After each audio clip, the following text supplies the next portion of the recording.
again. In the time, in the place with the time. It's time for the Rage Select Podcast. Hey! Are you ready? Yes. Are you psyched? Sure. You've got your Ghostbuster shirt? Yeah. You channeling Ghostbusters? Which Ghostbuster are you channeling? All of them? All of them? I'm more of a Rick Moranis type. I mean, I'm more of an Egon, but, you know. Okay.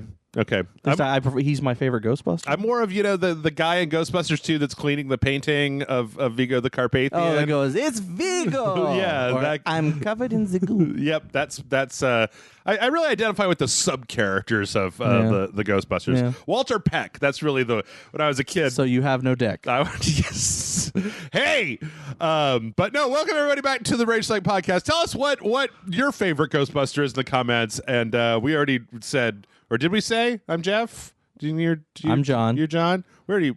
We No, went we over didn't that. say We didn't that, go over but that? no, All right. that's fine. We have to go over it. It's internet law. It's there. It's out. Okay. We did it. Otherwise, nobody would know. They'd just be like, who are these guys? Is this They still won't know. the Jack Black does anyone podcast? know us really? It's a good question. We are international men of mystery. So yeah, we've got a real banger of a podcast this week. We got some news. Boy. I'm just going to tell you right now that if you're like one of those people that's like, I hate it when people that talk about video games get political, I don't have a choice this week. Like it is there is no choice. That's what the news is. But before we get into the news, John, what have you been up to in the last 7 days since you were last sitting here? I finished watching Kamen Rider Gaim, Okay. which was a pretty good show. Do you play a lot of Destiny 2? No, I played none of Destiny 2. I sort of figured out the problem with my PS4. Okay. Still has the issue, but I can sometimes get it to work. So sometimes I can play Control. You got to blow on the cartridge, right? Yeah, You blow into the CD slot first? Yeah. Okay. No, of course, yeah. I started playing Ghostbusters, the video game. Shock. I am shocked. Yeah. Quite frankly. Yeah. I stopped playing Astral Chain. Okay. I just got And you also say you stopped playing Greedfall. Yeah. I just kind of was like, you know what? I'm done with these. Let's just move on. Okay. Didn't beat either of them, but it's fine. Hey, you know what? Someday we're all going to die, and you don't want to waste your time doing stuff that's not great, which is why... Well, and it's not to say that those games aren't great. It's just Greedfall, I feel, is actually better than... The more I played it, the more I liked it. Okay. But I was just at a point where, like, I was renting it, Yeah. and my PS4 is having issues where it won't turn on. Okay. And I was finally able to get it to turn on and get the disc out. Right. And so I was like, well, why don't I just send the game back to the place I'm renting it from, and we'll just call it even so I don't accidentally get stuck in there again. I'm pretty sure that behind the green screen behind you, there is a Gen 1 PlayStation 3 in that closet that has the disc for WWE All-Stars in it. Makes sense. And I can't bring myself... I mean, like, I don't need WWE All-Stars enough to, like, rip the old PlayStation apart. I don't Yeah. even know why I have it. The delusions of someday fixing it. But Yeah. I have been playing Gundam Battle Operation 2. Oh, nice. Which, and I've been playing it, like, obsessively. Like, John, I started a clan. Oh. I haven't told anybody about this. By the time this podcast comes out, I may have posted about it. But like, it's RSE and it's Rage Select, and I'm the only one in it. But you get clan points, and then the clan points give you the cash that you need to do the Gachapon game to get more Gundams. Oh, I'm sure that there are plenty of Rage Select fans that would love to join your clan in the Mobile Suit Gundam free-to-play game. It's really good, actually. It's funny. I think I figured it out. I think I finally figured it out. You figured it out? I think I figured out the I think I figured out what I want out of an online multiplayer game. Oh. And the reason that I don't like to play Battlefield or Call of Duty or any of the ones that everybody else likes to play, and the reason that I do like to play Mobile Suit Gundam, and I think this even kind of like factors into Overwatch, is that in Mobile Suit Gundam, it takes time to beat an enemy. Mm-hmm. Like one shot, no matter what you're using, will not kill, because every match has like a maximum point value of Gundam, so some people could just use their like level 6 million Gundams on you. Yeah. So like you have to work as a team, and it takes time and multiple shots, and that also means that you can get shot and you can like get out of it and like extricate yourself from the situation, and that means that it's just a lot more of a deliberate game to play than the very like twitchy. I can't keep up with the reflex games anymore, right? Like I'm too old or whatever. I just don't care, and I don't want to get good at those games. So like, but I like it because it means that you can kind of strategize, and it's a little slower instead of just like, oh, you're dead. but you're dead again. Boop, you're dead. Now your team's mad at you. But Jeff, I'm going to let you in a little secret. What's that? Before you die all those times, your team is always mad at you. Yeah, they see me join the game and they're just like, oh fuck, I've heard of this guy. Yeah. Get him out of here. Get him out of here. Get that Jeff from Rage Select out of here. But no, I really like this game. Like I've logged in every day to get the daily login. Yeah, you were telling me about that. I done the daily quest to get some coins. I'm saving up 30 of the microtransaction coins so I can get 10 loot boxes all at the same time. And what have I become? Who am I? Well, you haven't spent any real world money on it yet. No, I have not. Then it's okay. They have a starter pack that gives you a bunch of coins and a Gundam for like $8, and I've been thinking about that because I've been playing the hell out of it. Yeah. Like it's real easy just to go in and play it a little bit. But yeah, I remember when we saw the first trailer for this, and it was just like, oh great. A multiplayer loot box, free-to-play Gundam game. But, like, I'm not playing Fire Emblem. I'm playing Gundam Battle Operations, too. Nice. So, I don't know. It's really good. I highly encourage anybody with a passing interest, even in multiplayer games, and a PS4. I've actually been thinking about, I think we need to do a super awesome video game show video with, like, tips and tricks, because I actually can tell... I know how the game works. I'm not just flailing around like an idiot. Like I'm getting the high scores in games. What is that? It's just very unlike me. I don't know. I'm all into it. Who are you? It's a good question. I ask myself, and the answer is I have no idea. Okay. I blow with the wind. So, well, before we get into the news, we also got to remember one other thing that I saw. I watched all of the Netflix series Sies Manos. Okay. I think it's the new anime or animation from Six Hands or Seven Hands. It's SIES or SEIS. Manos. That would be 6. I don't know if it's a number.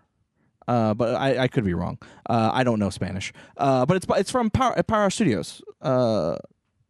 Okay. It's what is it? It's like it's kind of like this weird amount. It takes place in Mexico, and it's kind of a kung fu horror blaxploitation series. Are you having a stroke and just saying random words? No. Like, there's like kung fu action, like there's fucking horror aspects. There's like monsters. There's like this whole supernatural element to it, and it's violent. Yeah, it's weird. It looks like it's animated for like teens, but then what you're saying makes it sound like it's a lot more violent. Oh, it's adult. Than that. No, it's totally adult. The guy who plays Luke Cage is the voice of a cop, of a DEA agent from the U.S. who's in Mexico trying to investigate a drug cartel or whatever. Okay. And it's really good. Like I actually liked it. It falters a little bit in places. And it's definitely, they've set it up for a second season. Danny Trejo is the villain. Oh, nice. So it's really well done though. I actually really liked it. Okay. It's only like 8 episodes long. Oh, okay. And like I said, it's Powerhouse Studios, the same people who did Castlevania.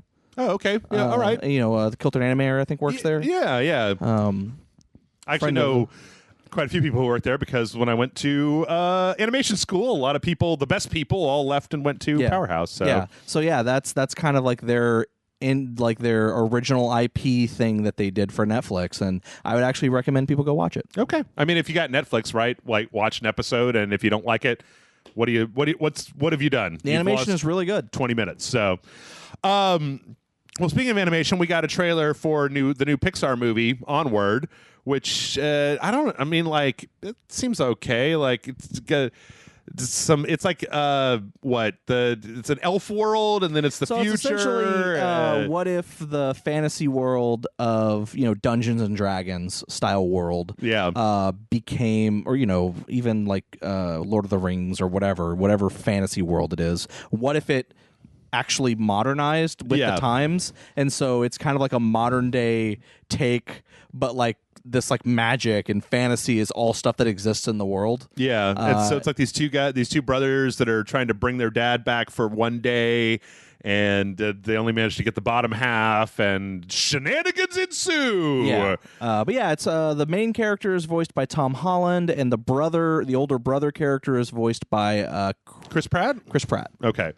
I don't know. What did you think about this? It looks like a Pixar movie, and it looks like something I'll probably watch. It seems all right. It seems like something I'd probably wait until it came out on video. Like, I don't know that I would rush out to see it in the theater. I don't know. I guess what was Toy Story 4 the last Pixar movie? Yeah.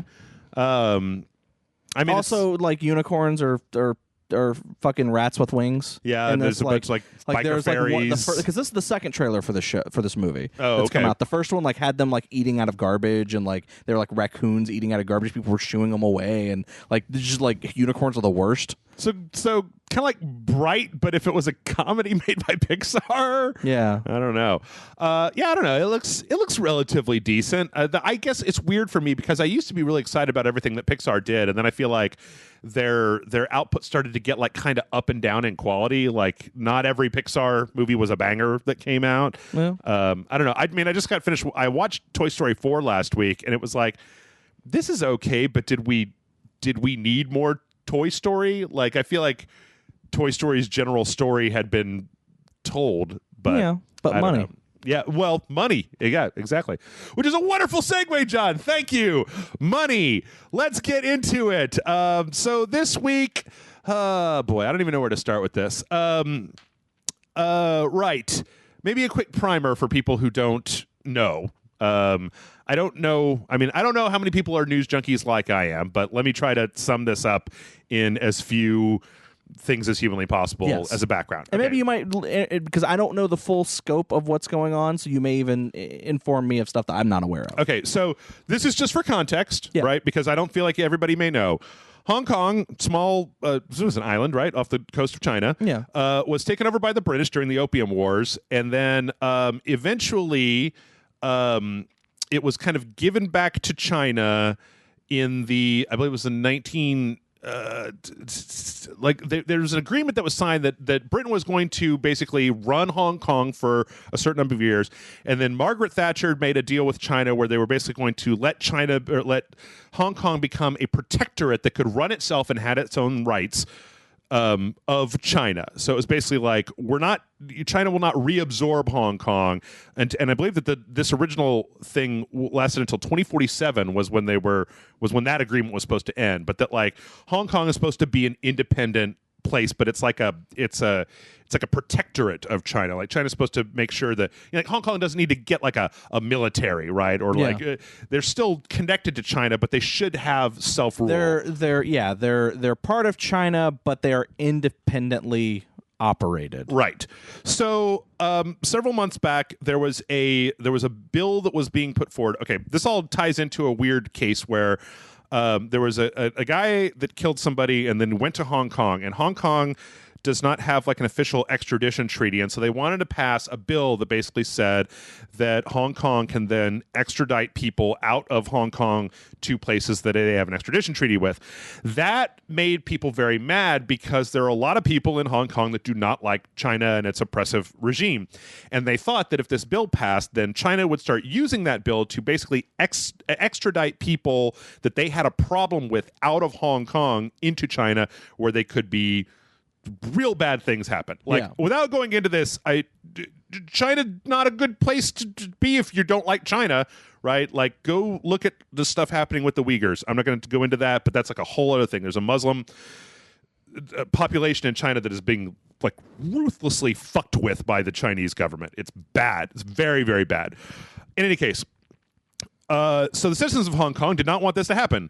They took to the streets and basically started protesting. And that protest just kept getting bigger and bigger and bigger. Eventually, I don't know if she's the prime minister of Hong Kong, but the main executive of Hong Kong, this woman, I'm sorry, I tried to get as much of these, but there's a lot going on here. Lamb, I believe her name is. Lamb was she was the person that was backing this bill. Basically said, okay, well, we're not going to do this. We're going to suspend voting on this bill. The people in Hong Kong said that's not good enough. Like we know that what's going to happen is that you're just going to wait for us to calm down and then pass this shit real under the radar while we're not looking. We want you to like cancel this. And as this has gone on, there has been a larger police presence that has come into the riots. There have been a lot of stories about Hong Kong police who have then infiltrated these protest groups to create violence to then give the police an excuse to come in and attack these people and put them in jail, et cetera, down the line. So this has kept going on and on and on and basically just gotten bigger and bigger. They took over one of the government buildings. The protesters took over one of the airports. There's been a lot of stuff going on. Meanwhile, China has basically portrayed all of this happening inside in their own news services as like, these are terrorists that are rioting. And there's actually been a Chinese military buildup near Hong Kong with basically like the idea that if the government in Hong Kong says that they cannot control this protest, that China will then move in the military, thump out the protesters by whatever means necessary. However, in this article that I was reading, there's still 3% of China's GDP comes from Hong Kong. And so if they do that, they're going to fuck with that. And China's economy right now is in a bit of a decline, and so they would rather not dick with 3% of their GDP. Also, the government in Hong Kong doesn't want to be seen as kowtowing that fully to China. Anyway, it's a big old thing. Yeah. It's a big, complicated thing that there's a lot of sides of the issue, and I highly recommend that if you want to know more about this, to go read more about this. Yes. The reason that we're talking about all of this, though, is that last week there was a Hong Kong player named Blitzchung Ng from the Hearthstone Grandmasters, and after one of his tournaments, he was on a live stream with I believe these were the people that were running it were from. Were they Thai? I don't actually remember. In any case, he put on a gas mask and a pair of goggles, which is kind of like the unofficial uniform of this protest, and basically said called for the liberation of Hong Kong, was basically supporting this that happened. It's really interesting to watch. I don't know if you've watched this video, because the two commentators immediately like duck under the table and then try to turn the stream off as fast as possible, because they know that China don't like it when shit like this happens. Well, not just China, but Blizzard fired those casters, fired the Hearthstone player, revoked, and then they put him on probation for a year, and they revoked his winnings from the tournaments that he had been in at that point. So this has not gone over well. It's not a good look. Because basically, I don't think that there's anybody that's going to argue that it looks like Blizzard is just kowtowing to China. Yes. And the reason that they did this, they cited a specific part of their rules that said it's a real kind of open-ended, anybody who does offensive things whilst representing Blizzard in an official capacity, we can do whatever the hell we want to with them. Yeah. But I mean, everybody kind of knows what's going on here. That this is specifically because Blizzard wants to make money in China, and China would be mad if an officially sponsored Blizzard event was basically in favor of this Hong Kong. Well, there's also, I'm sorry, I should back up a little bit. There's also the people in Hong Kong. They have not stopped protesting, and they have 5 things that they want to happen. And one of them is immunity for all the people who have been protesting, and to get everybody who's been arrested out of jail, free and open elections, and things like that. This is not something that China wants, and this is just, in case you have not been paying attention, we are just dipping our toe into a huge thing ocean, that has been going on, of companies that are doing business with China.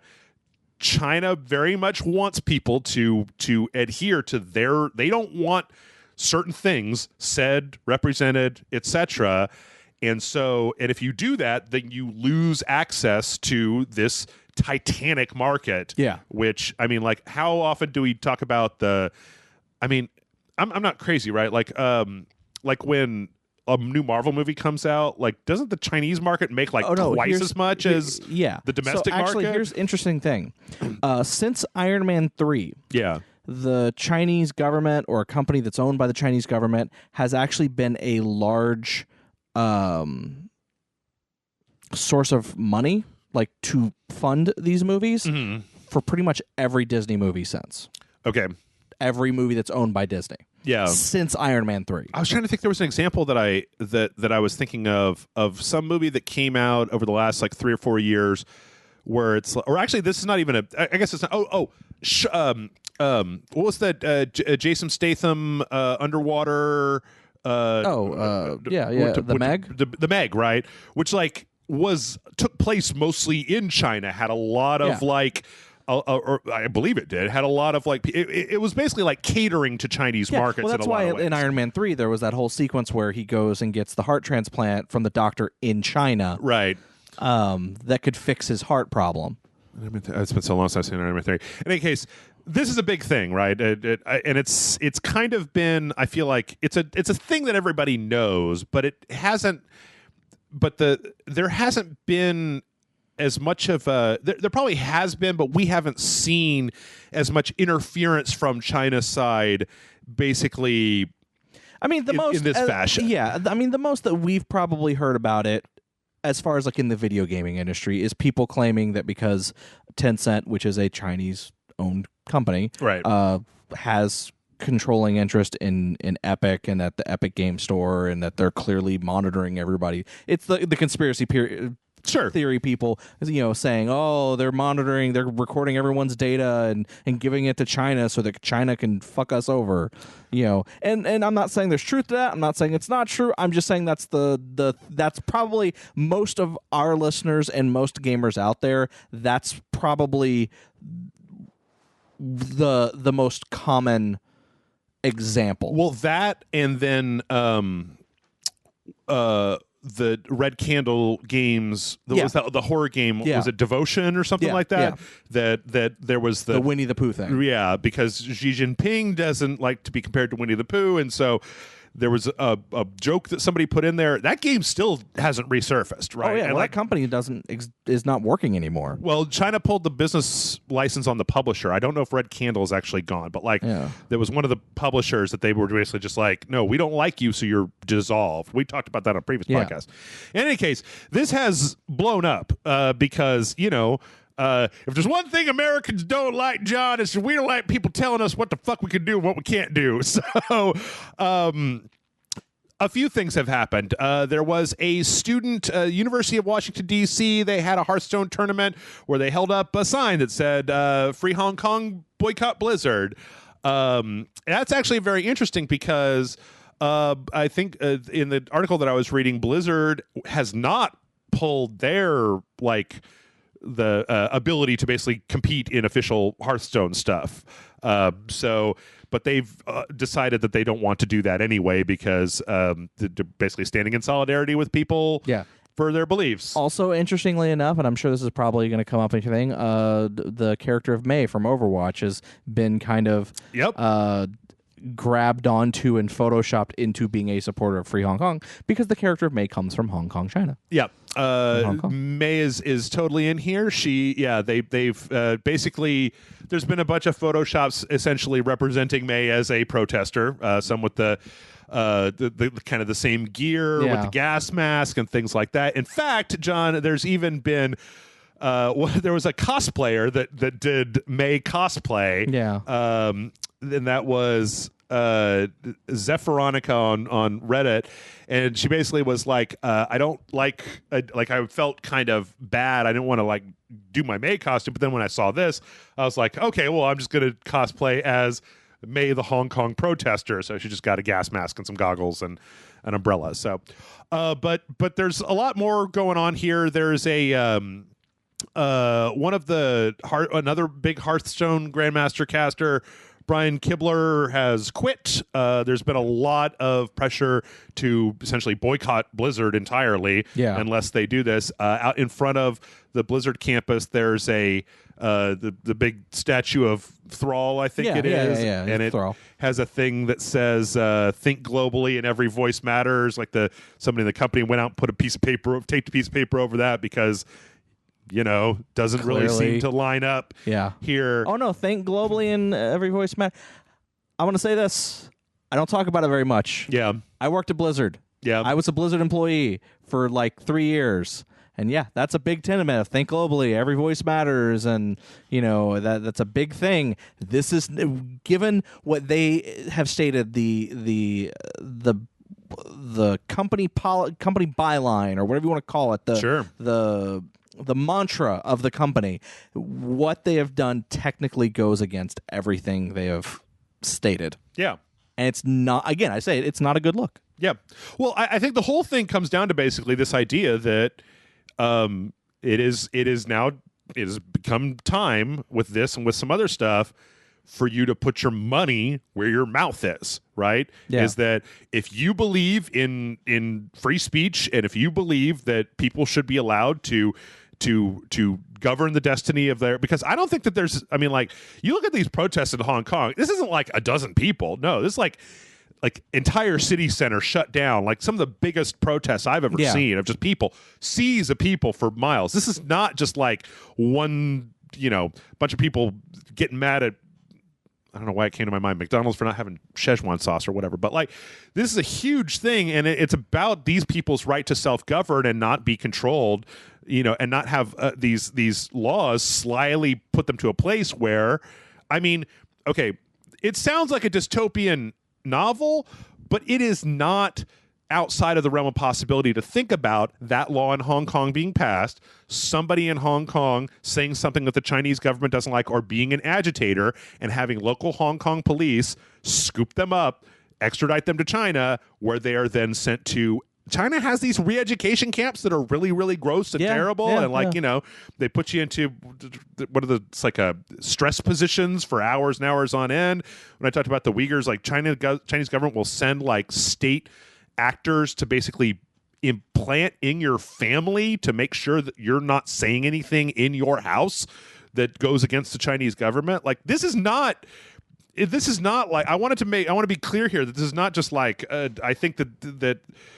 I don't think this is an overreaction, and I think that it's really important, and I think that the idea, and this goes into what we were talking about before, that this is not, Blizzard was kind of like the beginning, but there's this whole thing that I'm not qualified to talk about going on in the NBA, where the NBA is one of the managers tweeted a pro-Hong Kong thing and then had to take it back, and they immediately stopped selling all of that team's merchandise. There's another player who came out and really just kind of oh, we love every time we go to China, it's the best. We love China. China's so great. China, China, China. And it's, this is one of those things where the idea of free speech and freedom that we have in America and making as much money as humanly possible with global free market enterprise are in direct contradiction to each other.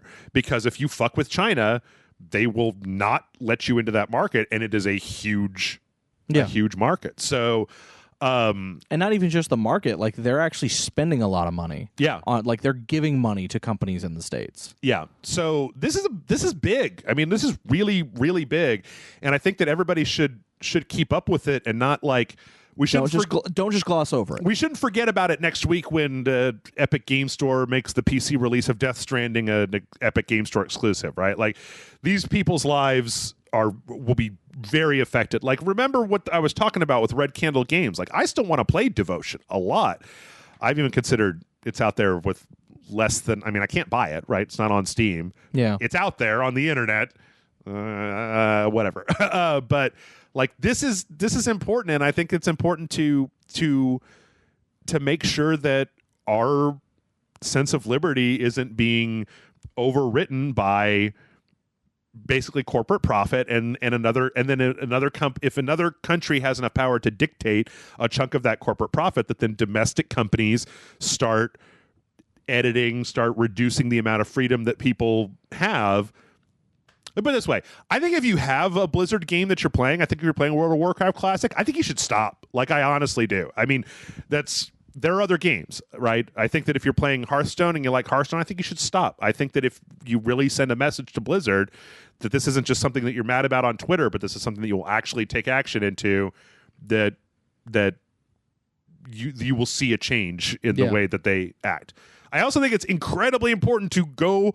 Do not take my word for it. Go look at the things that China does. And that's actually something I was going to, when you got to a stopping point, I was going to kind of reiterate. Don't just listen to what we're saying. Yeah. Go online. Go to the news websites. Go to the gaming news websites. Go to actual news websites and read up more about this. Find out more and then, form an opinion. Yep. You make your own choice, right? Yeah. I would suggest that in this world that we have enough alternatives to Blizzard's products that you can actually make a choice, right? Yeah. But I also think it's very, very important, and I really can't stress enough that I think it's important to go see how China treats dissent in their country. Yeah. Because if you're an advocate of free speech, if you've ever been, there's a lot of people who equivocate who talk about the Epic Game Store somehow with free speech, or Tifa's boobs, right? Or censorship of Japanese games that come over to the United States. This is like really seriously an honest to God free speech issue that is incredibly important. Are we going to let China dictate what we say over here? That's all I have to say. I don't know. Anything else? No. You think? And also, this podcast has been super demonetized. There is no way that we are going to be able to monetize. Not that every podcast is demonetized for some reason. Yeah, it's not like you. Yeah, it's. But like I try to monetize them and they say that I can't. Unlike the videos where I can monetize them, and I don't know why. I don't know what it is we're saying, because we're using just as many goddamn motherfucking curse words on here as we are on the dojos. But for some reason, dojos are fine to be monetized. Rage Slick Podcast not fine to be monetized. That's what I'm gonna. That's because you can't put a price tag on the content that we provide. That's Jeff. That's right. It is literally priceless. All right. Well, we're not totally done with this just yet. We're almost done though, because there was also a quick little thing today where Riot Games that makes League of Legends. There was there was a broadcast where one of the teams is the Hong Kong Attitude, and one of the announcers on one of their broadcasts kind of stumbled over that and called them the HKA instead of Hong Kong Attitude, and people thought this might have meant that Riot was trying to also kind of suppress any mention of Hong Kong. They actually came out and said, no, that's not the case. They called the team both things, and that this wasn't, they don't intend to basically crack down or anything on, what people can say and what they can't say. So, good. So, Riot's doing something right for once. Yeah. I mean, they of all people should it's like Riot. It's Riot. Oh, yeah. Okay. Speaking of people getting possibly getting arrested for things that they may have done, a man in Japan was definitely arrested for selling modded PS3s. Dang. Yeah, this is just goes to show in Japan, it's a 40-year-old guy that was selling these modded PS3s online where you could put in a PS3 disc and then just copy it to the system and run it. And he sold it for, about $145. Kind of a sad story because he just sold it, and when they caught him, he just was like, I have to buy food. This is how I make money. But yeah, don't sell modded PlayStation 3s in Japan, apparently. Well, really, you shouldn't do that anywhere, but yeah.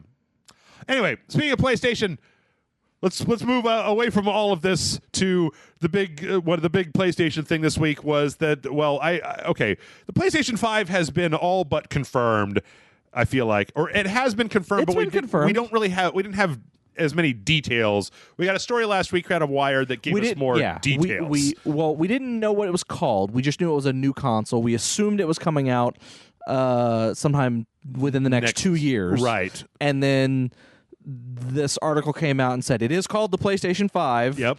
And it will be coming out holiday 2020. Yep.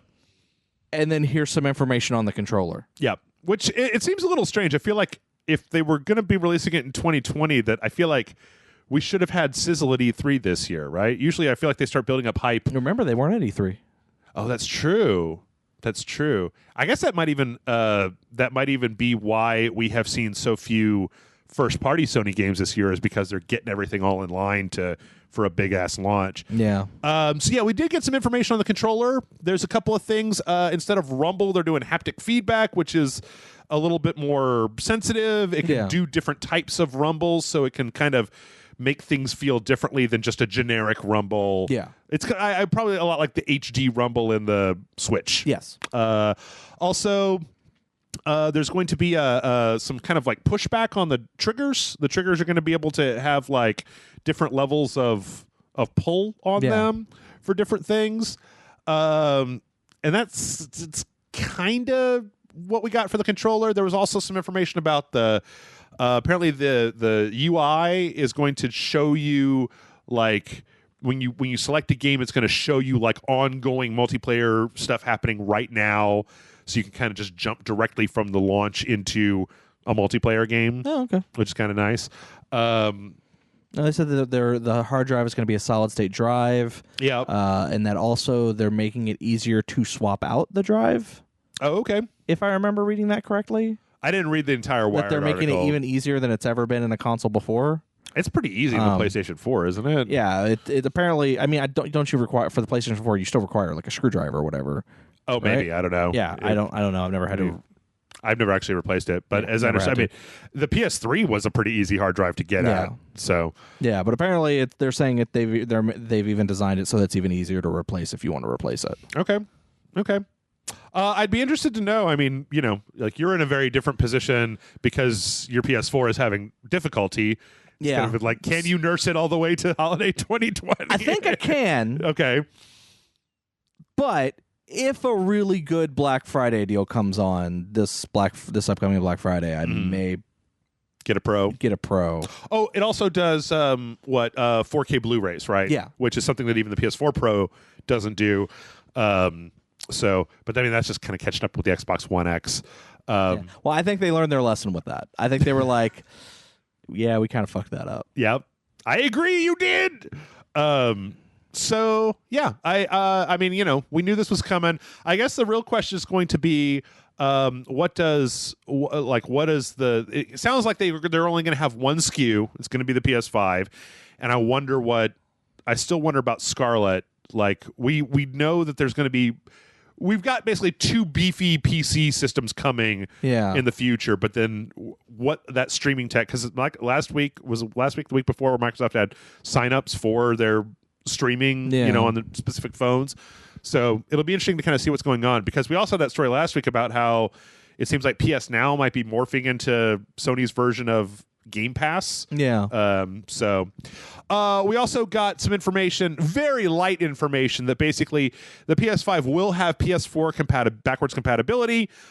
There's not a lot of detail yet about how. Apparently they're still working on it, about whether you can like install a game or how that's going to work. But hey, that's great. You know, we can move backwards, and I feel like there's probably going to be a big rash when it first comes out, since these are all PC games, right? Of like patches to basically up the graphical fidelity and resolution. Probably. I mean, you know, on the PC, it's like there's a slider for that. There just isn't one on the PlayStation 4. But if you come with the PS5 that can handle better, then, you know, crank it up. So, yeah, that's happening as well. And let's see, what else do we got? We have this new PSVR patent that came out for potential PSVR 2. There's not a lot different from what we're seeing, but the patent for it does show that it is supposed to be wireless. So no connection. And then there was also an idea about a front-facing pass-through, so that you can like a camera. I don't know if it's a camera or something that they want to do with like flipping. I don't know. I always thought the PlayStation VR that you'd be able to just flip it up, but so yeah, that's happening as well. I can't believe that we're already. When did the PS4 come out? It hasn't been 10 years, has it? It's not been 10 years. I want to say it's like six, 7, something like that. Yeah, 5, 6, 7, somewhere around there. Okay, because I think I got the PS4 right when Rage Select started. Rage Select's about 6.5 years old. Yeah, I got no idea. But it will be interesting. I don't know. Do you think that I guess I haven't seen any signs that what the gaming audience is going to balk at just a better performing console to basically just have prettier games that run better as opposed to any kind of like dramatic sea change. Yeah, I mean, I feel like we're at a point power-wise with consoles that any upgrades to the graphics are going to be incremental at best. Okay. I think now this generation, this PS5, whatever the hell Scarlet's going to be called, I think it's more going to be how that information is presented, how it's processed. It's all going to be. I think this is the generation where we're making everything process faster. We're making everything load faster to get you in the games quicker. And the games might look a little bit better than they did last generation, but everything's going to work faster. Well, I think it's weird because we had the PS2 era to PS3, the Xbox to Xbox 360 era was going from SD to HD, right? Yeah. And then I feel like midway through this generation, we got the 4K upgrades, right, with the Xbox One X and the PS4, and that is significant. Like I've played games in 4K with HDR, and they look way better than your standard 1080p. But then it just becomes a question of like how much better. I guess it could be. Again, I think especially for Sony, the Spider-Man Marvel Spider-Man demo thing that they did with just the load times. With the load times, I think that is the big thing of loading it faster. And not only that, they said that they're going to have the thing of when you're installing a game, you can choose to only install a specific section. Okay. So they actually, that was actually, I guess, maybe if you didn't read it, like they were saying, like if you're having a game, you can, let's say you had to uninstall a game after playing it through, like it's a level-based game and you played 1, 2, and 3, but you never played 4 and on. Well, when you go back to reinstall it, you can tell it just to install level 4 and on. Okay. And then pick up where you left off. Okay. And that way you can get you into the game quicker. So again, I think this next generation is going to be yes, there is going to be a graphical upgrade, right? Because they would not do that. Yeah. But I think the focus is going to be getting you into the game faster and ease of use, less load times. Okay. I think that is the big thing that they're pushing for this next generation. I think obviously they're going to be pushing to get digital out there. There's all the rumors with Microsoft going to have 2 SKUs for their next generation, one with a drive and one without. Right. Because we already saw the Xbox One S driveless. Right? Yeah. That they put out, even though that was weird because it wasn't really that much cheaper. Yeah. Right? Yeah. Right. There's a digital only. So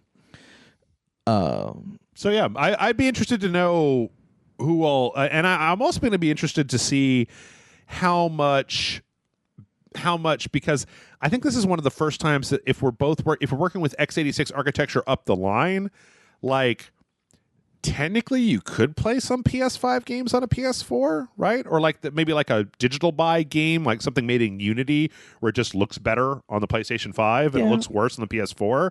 Like I wonder if they're going to lock those games out of PS4 compatibility, because I mean, it's just like when you haven't upgraded your computer in a while and your computer's shitty, right? You can still play the games, you just have to crank down all the detail shit and it doesn't look as good. So I wonder if that's going to be an option. I don't know. I mean, it seems like they wouldn't do that just to force people to move on, but then, yeah, I don't know. It'll be interesting to see. But one thing that you won't be able to do about your PlayStation 4 is post on Facebook that how much you are excited for the PlayStation 5. Facebook integration's been taken away. Yeah, I'm actually a little annoyed by that because I use that for photo mode. For photo modes, I know you do. That's all you use it for. Yeah, like I'm a little annoyed by that. Yeah. Do they have like Instagram or anything? Or I think they might have Twitter. Okay. A Twitter option. I don't remember. Just Facebook's easier. Yeah. But do we know why? It's such an arbitrary thing. Like it has to do with some restrictions that Facebook has. It's all from Facebook's side. Oh, okay. it's Sony made the decision, but it's because of things that Facebook has changed with their terms and agreements with sharing and streaming. Okay. Not just from consoles, but like just sharing and streaming video. Like From they everything? changed a bunch of stuff. Okay. And they changed like what information from Facebook gets shared to third party through that sharing and streaming. Okay. And apparently it actually hindered something that Sony was using to upload the photos. Like not get your Facebook data, but it hindered the way they uploaded. Okay. So they just said, well, we can't fix this. So Oh, okay. I don't know for sure. Like I didn't read the whole thing about it, but apparently while last I read about this, while Sony hasn't really commented, people from Facebook are like, we know of the issue. We know it's because of some of our policy changes. We're currently working with Sony to hopefully get it back. Okay. Who knows if that'll happen? Speaking about working with other companies, let's talk about Google Stadia for a second. So last week we actually had a story where they came out and said that Google thinks that eventually Stadia may be able to outperform consoles in the PC. Yeah, I read about this. And the way that they think they're going to do this is with predictive, like, software that like that predicts what you're going to do on your controller, and I'm not exactly sure what happens after that. Like, I mean, I feel like there's been a lot of people who have been real upset that they're just like, so the game's just going to play itself. I don't think it's going to be that. But like the one thing I am wondering is if you're streaming out of like a data center and it's watching you play the game, is it possible that it could be rendering, like pre-rendering like certain places that it thinks that you're going to go, and then like having those frames ready to kick back if you do, like instead of having, like when you press right, instead of having to have that input go to the server, go to the data center, be processed, come back, and then come back to your TV, right? If the game can look at the fact, or look at the way you play and decide you're going to probably move right, and they've already got a frame ready, so when you do move right, it's just like confirmation, and then like boom, that frame, that movement is up in there. I don't know how this is supposed to work. I don't think though that I saw a lot of people real mad about it on Twitter, and I don't think it's going to be what they think it is. I don't think it's going to be what they think it is, but I also don't think it's going to work the way Google thinks it is. Because how many predictive Google things have actually worked to any? I don't know, when I type in autocomplete for Google's just search function is fucking stupid. Oh, I was about to say that shit works for me a lot, but but that Google has been reading every email that I send and watching everything that I do on the internet for years, so you know, they apparently know me, and that's the price you pay. But I don't know. It'd be interesting to see. It's an idea. Yeah, it's an idea. If it works, great. I don't know how well I think I could see it working in like a side scroller, right? Like something simple. I don't know how well it would work in like a full like you're playing Doom 2016, right? Like there's all these different things that you could be doing, and I don't know. But I don't know. We'll see. This whole thing, it doesn't seem like they're backing down just yet. It hasn't. When does the launch? It's in November, right? I have no idea. The Founders Club launch or whatever is in November. I don't know. I'm still interested, but as I've always said, John, I have to get my hands on it to know for sure. Yeah. I don't believe what they say is possible. Who knows? Maybe it is possible, and then we'll see. I'll tell you what else is possible. It's possible that Red Dead Redemption 2 is coming out on the PC. In fact, it's confirmed. So is it Epic Store exclusive? Kind of. Oh, okay. It is kind of Epic Game Store exclusive. I said that as a joke. Yeah, I knew it was coming to PC. I realized. Yeah, I actually had to read into this. I wasn't sure at first, but then I looked at it. So November 5th, Red Dead Redemption 2 is coming out on the PC. Here's the good news. It's got you can go up to 4K. It's got a lot of enhancements. They're adding in some single player content, but it's mostly just like extra bounties, some extra treasure maps, some extra weapons, some extra horses. Like they're not It's not like, now you could totally change what happens to Arthur Morgan at the end of Act 4 or whatever. Like, that's not halfway something through the game. Arthur Morgan can have a sex change. Right, yeah. So you can't do that, but they are going to be changing a few things. Now, here's the deal. November 5th, this Red Dead Redemption 2 will be available on the previously reported on Rockstar Games launcher. If you buy it on the Rockstar Games launcher, you actually get to pick 2 from Grand Theft Auto 3, Vice City, San Andreas, Bully, LA Noire, and Max Payne 3. You get 2 of those for free. Oh, okay. Also on that day, it will be available on the Epic Games Store. Ah, okay. It will be available on Steam in December. So there's like a month exclusivity. Like, I think that Rockstar, it's like, fuck you, bitch. Like, I don't need your Epic Game Store money. Like, we're Rockstar, man. Like, we burn money for heat. Like, we have clothes made of money. We just that's all we do. That's all we do. So anyway, I'm actually kind of curious to know if that 1 month. I feel like if a lot more games were 1 month Epic Game Store exclusive, that everybody would be a little bit less up in their feelings. Who knows? But who can say? It doesn't matter to me. I've already beaten Red Dead Redemption 2. I own it and have played it. I beat it as well. I can say that Jason and I will not be done with Red Dead Redemption 2 by the time this comes out, because we'll never be done playing Red Dead Redemption 2. In any case, though, I don't know. If you were going to buy this on the PC, John, do you think that you would install the Epic launch or the Rockstar launcher, a different launcher? Or would you buy it on Epic Game Store, or would you wait till December? I'd probably just buy it on Rockstar's thing, especially if you get an extra game or extra 2 games for buying it. Okay. Well, speaking of Rockstar, we also got a report last week that apparently Bully 2 was in development at one point. I feel like everybody wants Bully 2. I never actually played all the way through Bully 1, but there's a report that apparently they had started working on it. And then canceled it. In 2013. Yes. So...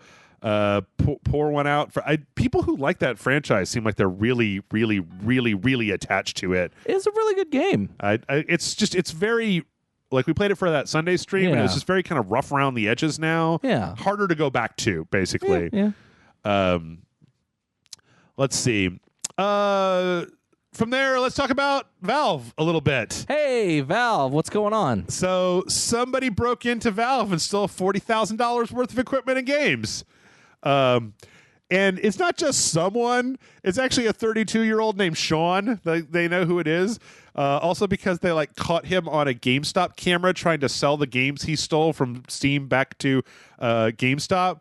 And then according to this news story on VG247, this is the same guy who in July stole a FedEx truck and led police on a high-speed chase from Bellevue, Washington to Seattle. So this he's a real video game outlaw, man. I know he was looking for Half-Life 3 source code. That's got to be what he was doing. He'd had enough. He was tired of waiting, Valve. Just listen, if it exists, I'm going to have it. Fuck Artifact. That would be amazing, though, if there was a pre-alpha version of Half-Life 3 and then he streamed it on the Artifact channel of Twitch. Or he just sold it to GameStop. Or just sold it to GameStop. There's a Washington GameStop with one copy, just handwritten, it just says Half-Life 3. They'll buy anything. They don't give a shit. Also a Gordon Freeman bobblehead.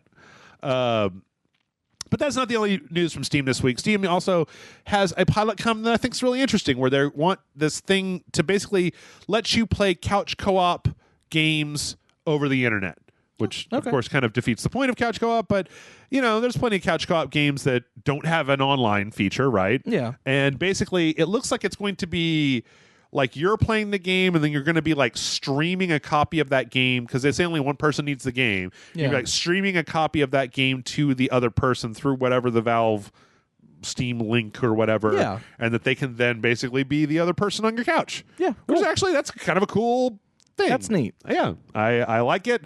I heartily endorse it. This week, we could basically say there have not been any stories about Steam and Valve that have not been good. Yeah. Well, except for where they got $40,000 stolen. But that wasn't their fault. So yeah, that happened to them, not them doing it to us. Yeah. Way to not do anything bad. I almost said Hitman instead of Steam, because IO is making another game. not in the Hitman franchise that apparently Warner Brothers is going to be publishing. That All right, well, good for them. Yeah, which is kind of cool. I actually looked at their list of games that they've it's made. Batman game, huh? That would be interesting. So I looked at IO's Lobo. I looked at IO's list of games that they've made, right? All the Hitmans and Freedom Fighters, which was very good. And then Kane and Lynch and Kane and Lynch 2, which I never really got into Kane and Lynch 1, but Kane and Lynch 2 I thought was like okay. I mean, it was only like 2 or 3 hours long. Yeah. There was that level where you got to play as naked. Didn't they actually make a movie of that? Or did they just film it and never released it? Maybe. Is there a Crackle series? I don't know. Like an actual like full big budget movie of Kane and Lynch? I don't know. I don't think so. Maybe. I would love for them to make Freedom Fighters 2, because Freedom Fighters is a fantastically wonderful game. I don't know. Maybe it doesn't come off quite as well these days with the whole Red Dawn Russian invasion thing. Maybe it comes off even better. Who knows? Let's see. Let's talk a little bit about some trailers and such. We got a trailer last week for the Iceborne. So Monster Hunter just can't help but putting stuff in it, and the latest stuff to get put in it is Leon and Claire from Resident Evil 2 in a weird. There's like a castle full of zombies, and Mr. X is in there. I'm sure this is fun for people who play Monster Hunter. Yeah, I personally couldn't. It's not for me, but it also looks like the zombie is like a skin, and it creates the way that your character walks, like it's actual player skin that you can. Yeah, because there's a point later where there's a bunch of zombies attacking one of the monsters, and it looks like the camera movements are from like the player perspective. So I don't know, kind of fun. The only problem I have with it is it's coming out in November, and I'm like, but Halloween is in October, motherfuckers. Yeah, just put it out early. Put it out in October. Let's see. We also got a trailer for Kamala Khan in the new Avengers game. It actually kind of sets up what the actual plot of. I mean, we know sort of the plot from the Avengers game, but actually kind of like it makes it seem like she's maybe going to be more of the main central character. Yeah, it's interesting. It's like we know the inciting incident, right? With the helicarrier blowing up, but then this is more of like what's happening after that. Yeah. I don't really know much about her character. I mean, I love Kamala Khan. She's great. Yeah. I know she showed up in Ultimate Alliance. Yeah. And her whole thing is kind of like she's kind of a fangirl for the superheroes. Total fangirl. She writes fan fiction all the time. Yeah. I'll be honest, this actually made me more interested in the Avengers game than I agree. The previous stuff. It did for me as well. Because I'm like, hey, look, a story, like a real in-depth story. I know that some people who listen to this podcast are probably frustrated because they're like, God damn it, Jeff. When you're like, okay, fuck story, I want gameplay. And then they showed you gameplay, and you're like, this gameplay sucks. I want more story. And then you see story, and you're like, okay. Yeah, I don't know. I guess we'll find out. We're going to wait till 2020 to find out. I also find the more that I watch these, the more that I watch of this game, especially with this one, focused on Banner and Stark, that like their voices didn't bother me as much as they did the first time. I'm starting to get used to the weird Kmart version of the Avengers that we've got. They did their job too well in the MCU. And then let's see what else we got. We got Rocket League is getting the Haunted Hallows, which is a Stranger Things tie-in. We're playing in the Upside Down, and there's a bunch of skins. I haven't watched Stranger Things since season 1, so I don't really recognize any of the skins here. But they're taking one of the levels and then making it all upside downy. Actually, take it back. I've seen the first 2 seasons. Oh, okay. Do you recognize any of the cars? I think one of them has the hat that Dustin kid wears or whatever. Yeah. Right? I mean, there's the DM hat and yeah. It just didn't make. I don't know. In any case, I'm not a big Stranger Things fan or a big Rocket League fan, and so not a lot to say about this one. Yep. However, I will say that I'm a big fan of space, and I am a big fan of horror in space. Yeah, we got a new a release date trailer for the Moons of Madness, which is Lovecraft Cthulhu in space. Yeah, I'm all down for this. I am It looks too. interesting. The main thing is It looks all spoopy. I thought that this was coming out before the month was over. Yeah, I thought this was coming out this year. Yeah, and it turns out it's coming out in January of 2020. Yeah, so not too long, but longer than we thought. yeah. Also, it's a Funcom game, Yeah. which makes me a little nervous. I don't know what all Funcom's been doing, but they always seem to me to be kind of I guess they're just a publisher, right? So shouldn't be a big deal. Anyway, we also got, okay, John, last week you talked about how there hadn't been a lot of WWE 2K stuff, and we got a WWE 2K Step Inside trailer. Would you like to tell me about this trailer? This is not even the only trailer. Oh, really? Yeah, there's no whole other trailer. Okay. So this is like the first gameplay trailer, where it's actually showing footage from in the game. Yeah. It looks an awful lot to me like previous years WWE 2K. Yeah, it doesn't look too different, other than the creepy fiend stuff that it shows. Little stiff. But you've got it. It definitely shows off a lot of the characters that are going to be in it. It shows off some of the new match types, but yeah, also some of the crazy like WWE originals stuff. Yeah. That's going to be as part of the DLC. I was kind of interested in the beginning that how much it was just focused on the women wrestlers. Well, and that's because that's a big thing. The showcase mode is reliving the WWE Women's Revolution thing, where it's focused on the what is referred to unofficially as the four horsewomen of the WWE, which is Charlotte Flair, Becky Lynch, Sasha Banks, and Bayley, and their career in kind of, because they were kind of the forefront of kind of making people go, oh shit, the women can wrestle too. Yeah. Even though women had been wrestling before they came along, but I think that they just kind of stepped it up to a degree that less like revealing outfits and more like actual razzle and razzling. Yeah. Can I ask you, this seems like a weird offshoot tangent. Go for it. I didn't know that was a thing. Is that like a bone of contention amongst wrestling fans? I know that there's again, not to go too far down this rabbit hole, but there's a large contention of people that whenever they feel like there's now a new focus on women in what was traditionally a more male space, that they bristle at it. And I know that some wrestling audiences are very bristly. I don't know if it's been So I will actually say this. Okay.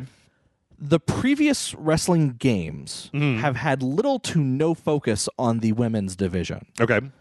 And that has actually been something that all of the video game wrestling fans have been complaining to 2K about. Oh, okay. For a while. So this was a big deal. Matter of fact, I would say the biggest contention with the wrestling fans is that the big cover thing of like who should be on the cover, like they kind of make it a big deal of who's going to be on the cover. Right, it's like the new Madden, yeah. Well, this year has the first female cover star. Right. But it's not a female by herself. It's a female with a male wrestler. Yeah. And so there's a little bit of contention there. Like, oh, well, why couldn't we just get Becky Lynch on the cover by herself? Why do we have to have Becky? But I also understand it from another point of view. From another point of view, and this is coming from, like, I think Becky Lynch herself. She's like, yeah, it could have just been me on the cover, and that would have been great. But this is less of that and more saying that I'm equal with the male. Like, it's like we're equal. Okay. And like even the story mode for it is you build you create two characters for the story mode now. One is a male wrestler and one's a female wrestler. And then the story mode is about the two of them and their career. So some sections you'll be playing as both of them. Some sections you'll only be playing as the female. Some sections you'll only be playing as the male. They've also stated that for the story mode, it starts off at both of your characters getting inducted into the Hall of Fame, and then consists of flashbacks. 6 weeks earlier. Well, flashbacks to their career. Okay. Their long, lustrous career. So it's a good framing device. It's very much on the level of. It feels like it's on the level of the 2K NBA 2K games. Okay. Because their story modes have always been like touted as being like really good. Okay. And this feels like finally we're kind of getting something on that level for a WWE game. Does this make you more excited for this at all? I'm excited for the story mode because I'm actually interested. I know Amanda is totally interested in that the story mode, like the My Career mode. Mm-hmm. She is like hardcore for it. I'm interested in the originals, like the WWE original stuff. Mm-hmm. I'm interested to see what they do with that. I don't know. I'm kind of. I don't really know if I'm like super like on board. Like, yeah, I'm pumped. You sound more kind of cautiously optimistic. Yeah, like there's it's also, you know, since Ukes has left and they've actually handed over to a studio for 2K that's actually handling it now. This is, while yes, they were in full control of this game and this was done with a little bit of guidance from Ukes. I think next year is going to be the year where you really see if they're going to like try something new or just kind of stay the course and iterate type of thing. Because I mean, there's been a few modes and features from previous wrestling games that have been removed that were very coveted by the fans, and they were very vocal about the fact that they were removed, and they've never been re-added. Okay. And they've been kind of avoided almost to the point of that when asked, they kind of avoid talking about it. Like one of them is a mode called GM mode, which is something that fans want back, but and hasn't been in a game since I want to say like the 2011 game was the first game that didn't have it. Okay. And then since then, so for a while, yeah, it's been gone. But it's one of those things that people still play, like 2009 SmackDown versus Raw 2008, 2009, and 2010 just for that mode. Oh, okay. Because of how beloved it is. But yeah, so I don't know. I'm cautiously optimistic. I do think it looks good at the least. Well, we'll see. I'm actually hyped for the story mode. I'm hyped for the WWE original stuff. So we'll see what happens. I'm kind of excited for that, but as you said, it doesn't really look too different. Yeah. From the last year's version. Well, we'll see. We've got a couple weeks left. Okay, then let's just do a couple quick things here, and then we'll wrap it up. Doom Eternal got delayed. Yeah, March 2020. So we're not getting understandable. Yeah, we're not getting Doom Eternal this year. I think the thing that pissed more people off was that Doom 64 is apparently now a pre-order bonus for Doom Eternal, and you get it on the same day. So yeah, I don't know why. It seems like the sort of thing that if Doom Eternal was delayed, I mean, I don't even. Also, Doom 64 is like one of the worst Doom versions of Doom. They were so proud of it when they announced it on that. Was it like a Nintendo Direct or whatever? Or they were just like, "Hey, you can play Doom 64." And it's like, at first when I heard it, I was like, "Wasn't that actually considered like one of the worst versions of Doom?" And then like I didn't kind of think about it, and then I actually went and looked it up, and it's considered the worst version of Doom in existence. All right, so good job. And now if you pre-order Doom Eternal, you can play Doom 64 on the day when Doom Eternal comes out. Like it doesn't even release early. I don't know. Weird. Speaking of the Avengers, as we were before, we got a release date for the Tony Stark Iron Man VR. Nice. In February 2020. We saw that at one of the PlayStation experience things. Which apparently people have gotten hands-on with it and said it's actually like surprisingly good. Cool. That'd be nice. Like there are people who are like, I was on the fence of this, but it's really good. Okay. Also, House of the Dead 1 and 2 are being remade. Okay. There was a tweet from Forever Entertainment saying that they're signing an agreement for remaking House of the Dead and House of the Dead 2. No platforms or release dates confirmed, and can't say any more than that. I myself wonder what sort of game it will be, because I don't think House of the Dead works with a controller. You know, wasn't it a light gun game? Yeah, it was an arcade light gun game. I mean, it's not going to be like a Typing of the Dead situation, is it? Unless that's Typing of the Dead remastered. I mean, Typing of the Dead was House of the Dead where you just type stuff, right, instead of shooting. I enjoy Typing of the Dead a lot more than I would enjoy trying to play a light gun game with a controller. I mean, I could see them remastering or remaking it for like the VR or for the Switch with the controller. Oh yeah, okay. I guess there's motion control in the PlayStation controller as well, but I just never thought it was good enough for that. Yeah. So, VR would probably be a good one. And then we got a couple of fun things. Apparently, Ubisoft is making a Blood Dragon animated show with the producer of the Netflix Castlevania show called Captain Laserhawk: A Blood Dragon Vibe. Which is just one of apparently Ubisoft has decided they want to make a zillion things. I think we'd report on this before, but Jake Gyllenhaal and Jessica Chastain are working on a Division movie, and there's the Mythic Quest, remember, with Rod McElhenney or whatever, and then there's also Rayman thing in there somewhere. So I don't know. Blood Dragon might be fun if they got the right writer for it. Seems all right.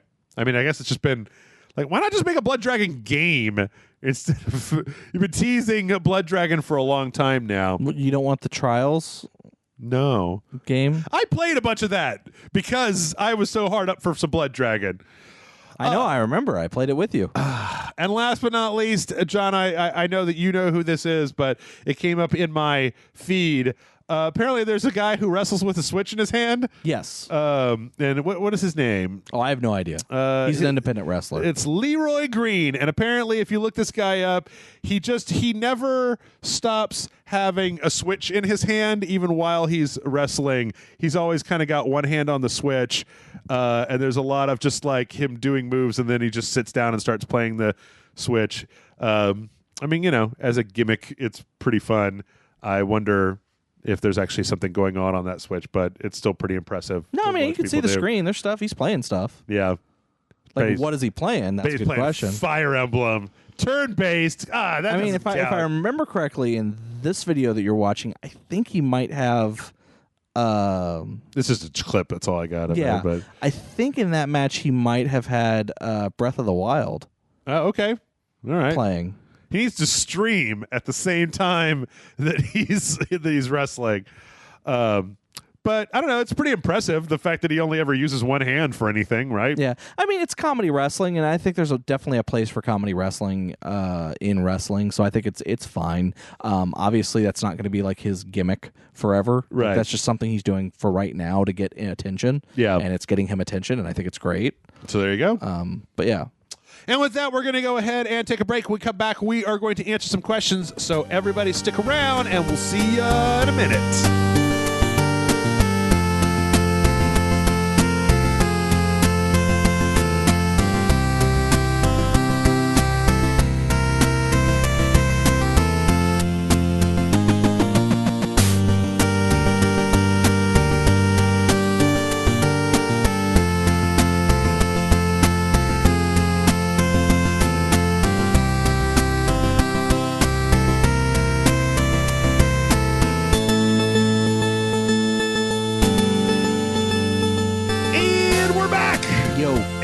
John, before we start in on the questions, I just have a brief bit of housekeeping that I have to get out of the way. Oh, okay. So to anybody who's listened this far in the podcast, I'm assuming that you're a big fan of Rage Select. Hey. Yeah, good. Thank you. You're the best. So I don't know. I always wonder about how to talk about this, but the Patreon has been a little bit down recently.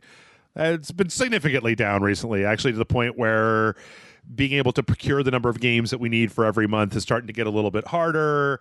And so, if you like this podcast, if you like Rage Select, a lot of times in the holidays, we see a general downward trend in the Patreon because people are, they're saving their money to buy presents and go on trips and do holidays and stuff like that. However, if the Patreon dips by that much more, I might have to start doing some weird juggling. We might have to start spreading some stuff out. I don't want this. I really don't want this to come across as I'm threatening to withhold content from people. If it was possible for me not to have to say this, I would. I don't like talking about this sort of stuff. I understand. But people have pointed out to me in the past that there are plenty of people who really like Rage Select. And if you just don't tell them that you need money, and then you're just like, well, okay, we're out of business now, then they would be like, wait. If you told me, I would have given you like $10, you know? So if you're in a position to do so and you would want to kick in a few bucks, patreon.com/Rage Select, as I'm sure everybody knows, especially those who listen to the podcast. Well, I don't know, maybe not the podcast, but you get a whole shitload of bonus videos. You get access to the Discord server. You get all that good stuff. So maybe consider doing that. That's all I have to say. With that, let's jump forward to mail@rageselect.com being the email address. And our first question this week comes in from Seymour. Seymour writes in and says, Dear Jeff and John, I have cried watching a movie, cartoon, listening to a podcast, reading a comic book, and can add a video game to that list too. I will never forget the game that made me cry. It was Mass Effect 3. Before the final mission, the player is given the option to say their goodbyes to their teammates/friends. Saying goodbye to my romantic partner, Liara, was the moment that finally put me over the edge. What was the game that made you cry? And if there's no such game, what was the last piece of media that made you cry? # keep the rage alive. Cheers. And that's from Seymour. So we've answered this in the past, but it never hurts to come back around and update with things that got to you emotionally. Yeah. John, do you cry a lot at movies? I books, don't video cry games? a lot, but I have cried. I can name what I've cried about. Usually it's something very personal. Yeah. To me, like the big one that most people probably have heard from me, and some people were even upset with me because I talked about it on the podcast, was Marvel's Spider-Man. Yes. The ending of that actually brought me to tears. Yeah. Because it hit very close to home for me. TV show or movie wise, I can tell you I've cried every fucking time. Okay. I watch the first Guardians of the Galaxy. The beginning makes me cry because my mom died of cancer. Okay. And so again, hits home. Sure. And the ending to Guardians of the Galaxy 2, the funeral scene, Right. fucking gets me too. Okay. Those two things, Guardians of the Galaxy is literally the only Marvel movie that has ever made me cry. Okay. And will do every single time. Like it's not even a It's not a question. It's not if, it's when. Yeah, it happens. But there have been other movies as well. I can't think of them off the top of my head. Those are just the immediate ones that pop in there. Other comic books that have made me cry. We 3, which is deals with animals who have been experimented on. Okay. To give them to make they're like the government attached mech suits to them to make them replacements for soldiers on the battlefield, and 3 of the test subjects, a dog, a cat, and a rabbit, escape. Okay. And so the government is hunting them down, but the other thing is they can also talk and to each other and to people and things like that. And the last page of that book just fucking destroys me. Okay. Also, the book I Kill Giants, which did get turned into a movie, and I've actually avoided the fucking movie. I remember you talking about that, yeah. Because the book just brings me to tears. Because again, deals with mother dying of cancer. That's a big thing for it. Sure. So a lot that is a thing that hits very close to me. So it's just there, like I said, there's probably some other things, but those are the most recent and more memorable ones that I can think of. I'm personally kind of a softie, but then I don't usually engage in a lot of media that has a lot of sentiment. So I think that I teared up a little bit at the end of Toy Story 4 when I was watching that, just because, I mean, as much as I was talking about, do we really need this? It's still just Disney is one of the worst offenders at poking you right in the cry button, right? Just, boom, sentimental motherfucker. You're like, yeah, all right, fine. I just don't think I've been watching it. I watched It Chapter 2, so I didn't cry at the end of It Chapter 2. That wasn't really. Why would you have cried at the end of It Chapter 2? I don't know. I mean, I'm trying to. I guess I'm just trying to make the point that recently I've been very much watching shows and reading books that just don't have that kind of they're more just kind of action and adventure, right? That just don't have as much of a punchy gut punch to them. I'm actually trying to think of I mean, the classic example that I used for video games was that this the end of Metal Gear Solid 4. There's the old Snake and old Ocelot fighting on top of this submarine, and it's just like this is the culmination of like a 20-year story of the two of them being at odds with each other. I mean, not necessarily the entire time, but that one really kind of got to me. I've talked about it before. There's a point in that fight. They're both old. They're both all fucked up. And throughout the thing, Snake's been injecting himself with these nanomachines to keep him going, to keep him upright and walking around because he's dying. And there's a point where him and Ocelot kind of hit each other and they fall to their knees and they're both exhausted and they both drop one of these nanomachine injectors and they both pick him up and they inject like the other person with it so they could basically keep fighting. And I don't know. It was just Metal Gear Solid 4 wrapped up all the dumb loose ends from all the Metal Gear games, and so it was a very climactic finale. Yeah.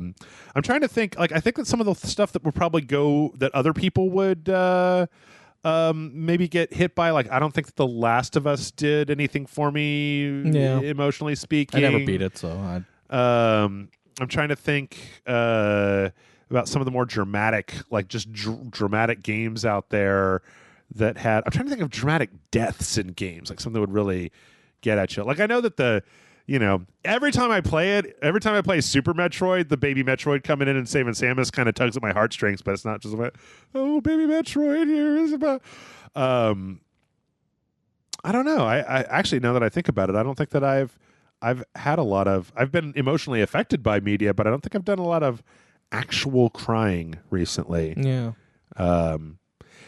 Everything is so it's such a cynical. It's like everything is already terrible all the time. I just weep for the world in general, but that's not entirely true. To go back to the We 3 comic, it just popped in my head. It's written by Grant Morrison, so okay. I knew I'd heard of it, but I never. I figured I'd let you know that it was written by Grant Morrison, so that Yeah. It's one of his more, I feel, straightforward stories. Yeah. Is Grant Morrison a real twisty writer? No, I mean, like, usually his story has really out there. Yeah. Like, it's more the concept of what he's writing is kind of. Is he the one that did Agents of Hate, or was that Warren Ellis? That was Warren Ellis. That was Warren Ellis, wasn't it? Somebody asked what I was on the One of Us, The Gathering, and they were like, what Marvel show, what do you want the next Marvel movie to be? And I'm like, I want it to be Agents of Hate, and I don't give a shit who directs it. It's just somebody weird. Did Edgar Writer Next Wave? Yeah, that'd be great. I mean, Maria Rambeau is part of the canon, right? Yeah. So there you go. You're already 1/12 or whatever. I mean, she's a child right now in the comics. Well, I mean, now actually she would be an adult, but she was a child in Ms. Marvel. Was she? I thought she was the friend. No, she was the daughter. Mom? Yeah. Oh. Well, I missed that entirely. Yeah. I totally spaced out. Maybe the problem is that I'm not paying enough attention to things these days. So I'm just like, yeah, it's fine. I'm going to play Gundam Battle Operation. But that was in the 90s. She's probably an adult now in the current continuity. Oh, right. Okay. Yep. So. Yep. I'm just saying, man. Agents of Hate. Let's do that. I don't know. I'll take anything. I would love to see. I think Transmetropolitan would make a great series. And I think that, like, when I look at stuff like The Expanse or, some of the stuff they've done with the near future stuff, like, I don't think they could go all the way to the way that it looks in the comics, but, like, I think that you can go most of the way there with just special effects. I'd love to see. I think Transmetropolitan would even be like a really, really, really good story today based on what's happening in the world. I feel like it's a very prescient comic. So. But sorry, Seymour, I don't know. Jeff is a heartless, cold machine. I am. He doesn't cry. He suppresses his feelings. I do. You just put them down. He just bottles them deep down inside, deep down in the darkest depths of Jeff. Yeah. And then they come out as rage. Yeah. Hence Rage Select. That's what we do is, I've got a machine inside of me and it turns feelings into hate. And so, there we go. Let's see. Keith writes in and says, what's up, Jeff John? I love RPGs. My daughter and I have been playing the hell out of River City Girls and singing songs while we drive. It made me realize with RPG elements singing the songs while we drive. It made me realize that with RPG elements in the game, I wish there were more RPGs set in modern time. I know we have our Earthbound and The World Ends With You. I'm thinking I'm getting burned out on medieval RPGs because I go on RPG Maker forums and all I see are fantasy epic RPGs, but they are all using the similar time fantasy asset sprites. Although aesthetically pleasing, if you see too many of them, it feels like it's oversaturation. So I guess my question is, are there any good modern urban fantasy RPGs that you would recommend? I know we have Earthbound and The World Ends With You, but do you have any other suggestions? Thanks, guys. Stay awesome. And that's from Kin Not Keith. Modern RPGs. Well, Persona, right? Persona's, Persona's set in the modern day. That would be the big one, right? Yeah. And then even that, what was that? That's about to get a re-release. Tokyo Mirage Session Sharp FE, would be the same way. Because, I think that a lot of the Shin Megami Tenseis are set in a weird. They're not like. I played one of them and it was in the future. It was like a DS game, and I think most of them are in a post-apocalyptic futures, right? And stuff like that. I could be wrong about that though. I haven't really. But I also think there's a few that are in the past as well. Okay. I think they're just kind of all over the place. I'm trying to think. There's probably some stuff out there because there's stuff like Zanki Zero, which is not medieval, but that's also kind of in a weird future, or that. It's not a JRPG, but that AI, the Somnium Files that Michael and I played, which is modern but not an RPG. I think you probably have to go for before is the. What was that Funcom MMO, The Secret World? Oh, yeah, The Secret World. But I don't think that's around anymore, is it? No, it's not. I know there's these mock-ups on the internet of a Dark Souls game based in just modern Japan that I like quite a bit. Let's see what Google has to say. I'm trying to think though. Modern day RPG. Oh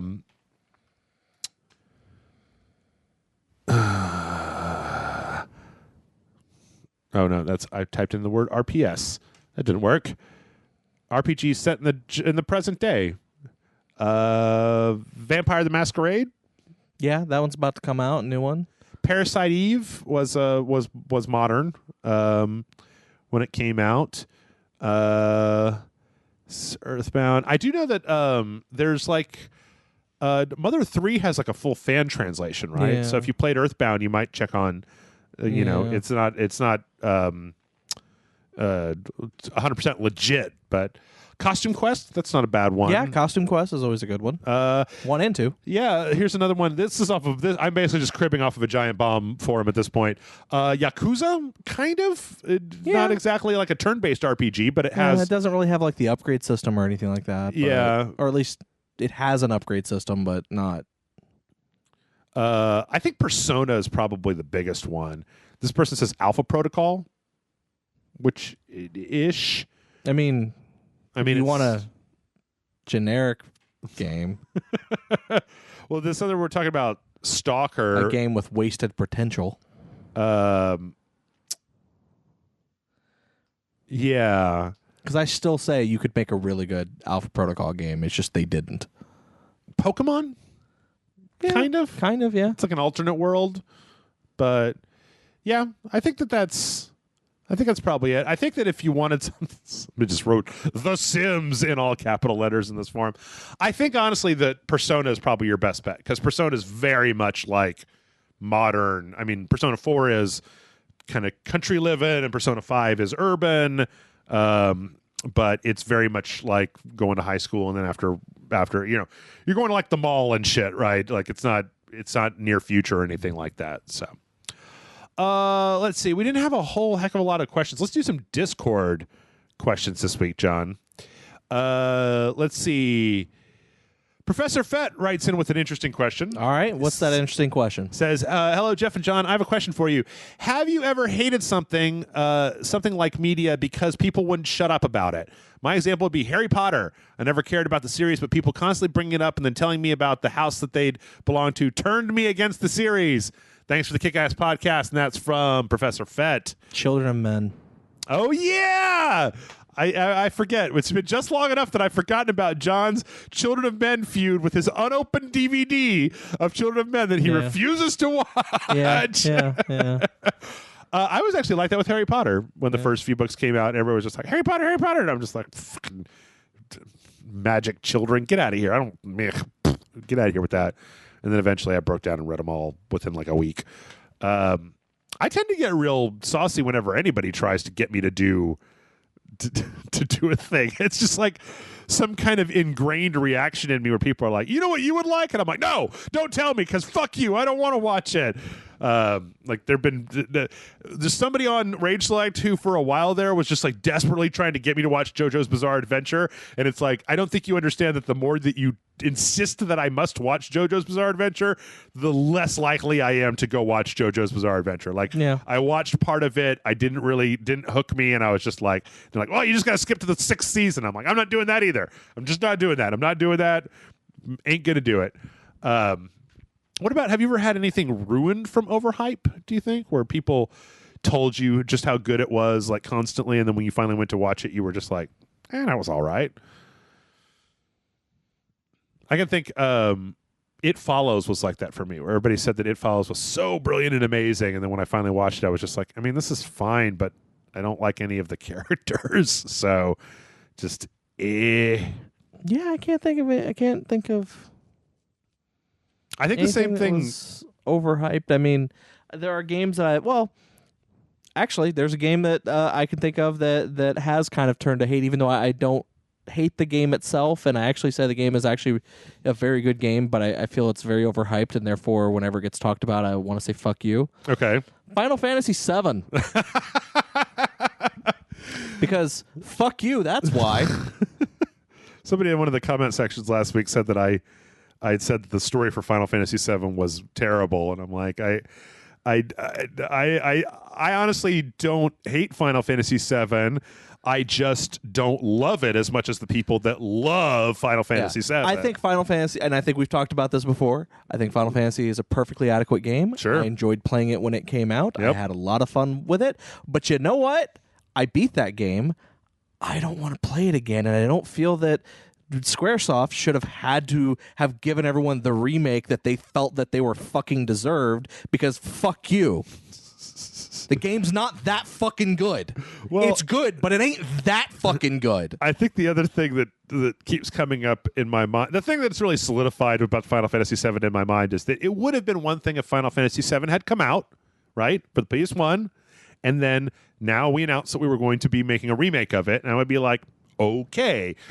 But it wasn't just that one game. It was also Dirge of Cerberus, Crisis Core, Advent Children, and then putting Cloud in Kingdom Hearts and, Smash Brothers. And, it's the fact that it feels like Final Fantasy VII has never gone away, that it's always just been but it's never there. The thing that everyone wanted. Well, that's true. That's because they didn't want all the. They just wanted a remake of Final Fantasy VII. Yeah. But no, they got sequels and spinoffs, and they got cock teased with what they really wanted, but not giving it, and then now they're getting it. And fuck you. Yeah. I mean, I feel that way a lot about a lot of games, but it's mostly because I've resigned myself to that fate, right? Yeah. Like we've talked. I think you and I have talked at length about how, I thought The Last of Us was fine, and that it didn't need any more story. I thought that was a good story with a beginning and a middle and an end. I didn't like it as much. I thought it dragged a little bit because I thought it was too long, but I thought it was fine, and I didn't see any need to continue the saga of those characters.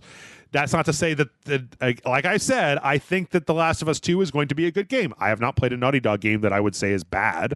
Yeah. But, Uncharted 4 is did we really need this part of the story? Did we need more Nathan Drake? Was it or was it just because Uncharted is popular that we had to get another one? I have a lot of respect. I'm sorry, my comment is just stuck in my head because I'm talking about stuff from it. I have a lot of respect for God of War branching out into doing something different instead of just making, because they made between the PSP games 6 God of Wars that were, relatively similar, functionally identical. I mean, they have different types of power-ups and slightly different types of gameplay, but like God of War 2018 is like a dramatically different game than any of those previous God of War games were. Yeah. And I like that. I like if you're going to keep doing it to go do something. Yeah. But again, I will say, I'm sure the remake is going to be fucking great. Yeah. Don't think don't at me on that. But the fan base that just wouldn't fucking shut up about Final Fantasy VII, you've made me hate that game more than I feel like I should. And again, it's perfect startable. I like it. It's not as good as everyone makes it out to be, but it's good. Yeah. Well, it's that thing, right? It's that when somebody insists that you must change your mind to agree with them. Yeah. And there was a person a few weeks back who was real on my case about any criticism of Final Fantasy VII, and it was like, well, that's how I feel, right? So like, I could pretend that I think Final Fantasy. I could pretend that I'm just as hyped as everybody else, but it would be a lie. Like I feel the way I feel, and the way that I feel is that I want to see Square make new stuff, and they haven't made anything new in quite a while, and that's just where I am. That's all that it is. Yeah. So yeah. Don't tell me to like things, or a suggestion. Like I eventually, let me just before we move on, let me just be fair here. I eventually came around on Fallout New Vegas. Right, I spent a long time. I played that game and I didn't really like it, and then I finally went into it with either age or the right point, and I saw what people liked about it. I finally got to the point where I'm like, I see what you guys are saying. Yes, it is very good. I like that game now. I didn't finish it, but I see why you liked it, and I liked it. But that was only after years. Like when I first mentioned that I didn't like Fallout New Vegas, the response from this was the Spill community was, how dare you? Like, you stupid motherfucker. What do you mean you don't like Fallout New Vegas? Fuck you.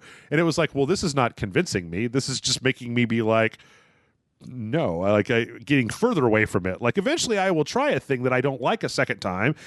Just the way we talked about Final Fantasy VII when it comes out. Maybe I'll play it. Maybe I'll think, hey, this is great. I forgot how good this was. I like it a lot. But another thing that was overhyped and actually did affect my enjoyment of the movie. Thor Ragnarok. Oh. Don't hate it. Just don't like it. But I think it's kind of garbage. I think it's not a good movie. Yeah. I think that a lot of we've talked about it before, but I'm sure had the hype not been there, I'd probably not dislike it as much as I do. Yeah. Though I still feel like I would feel like the issues I have with it, I would still have issues with. Yeah.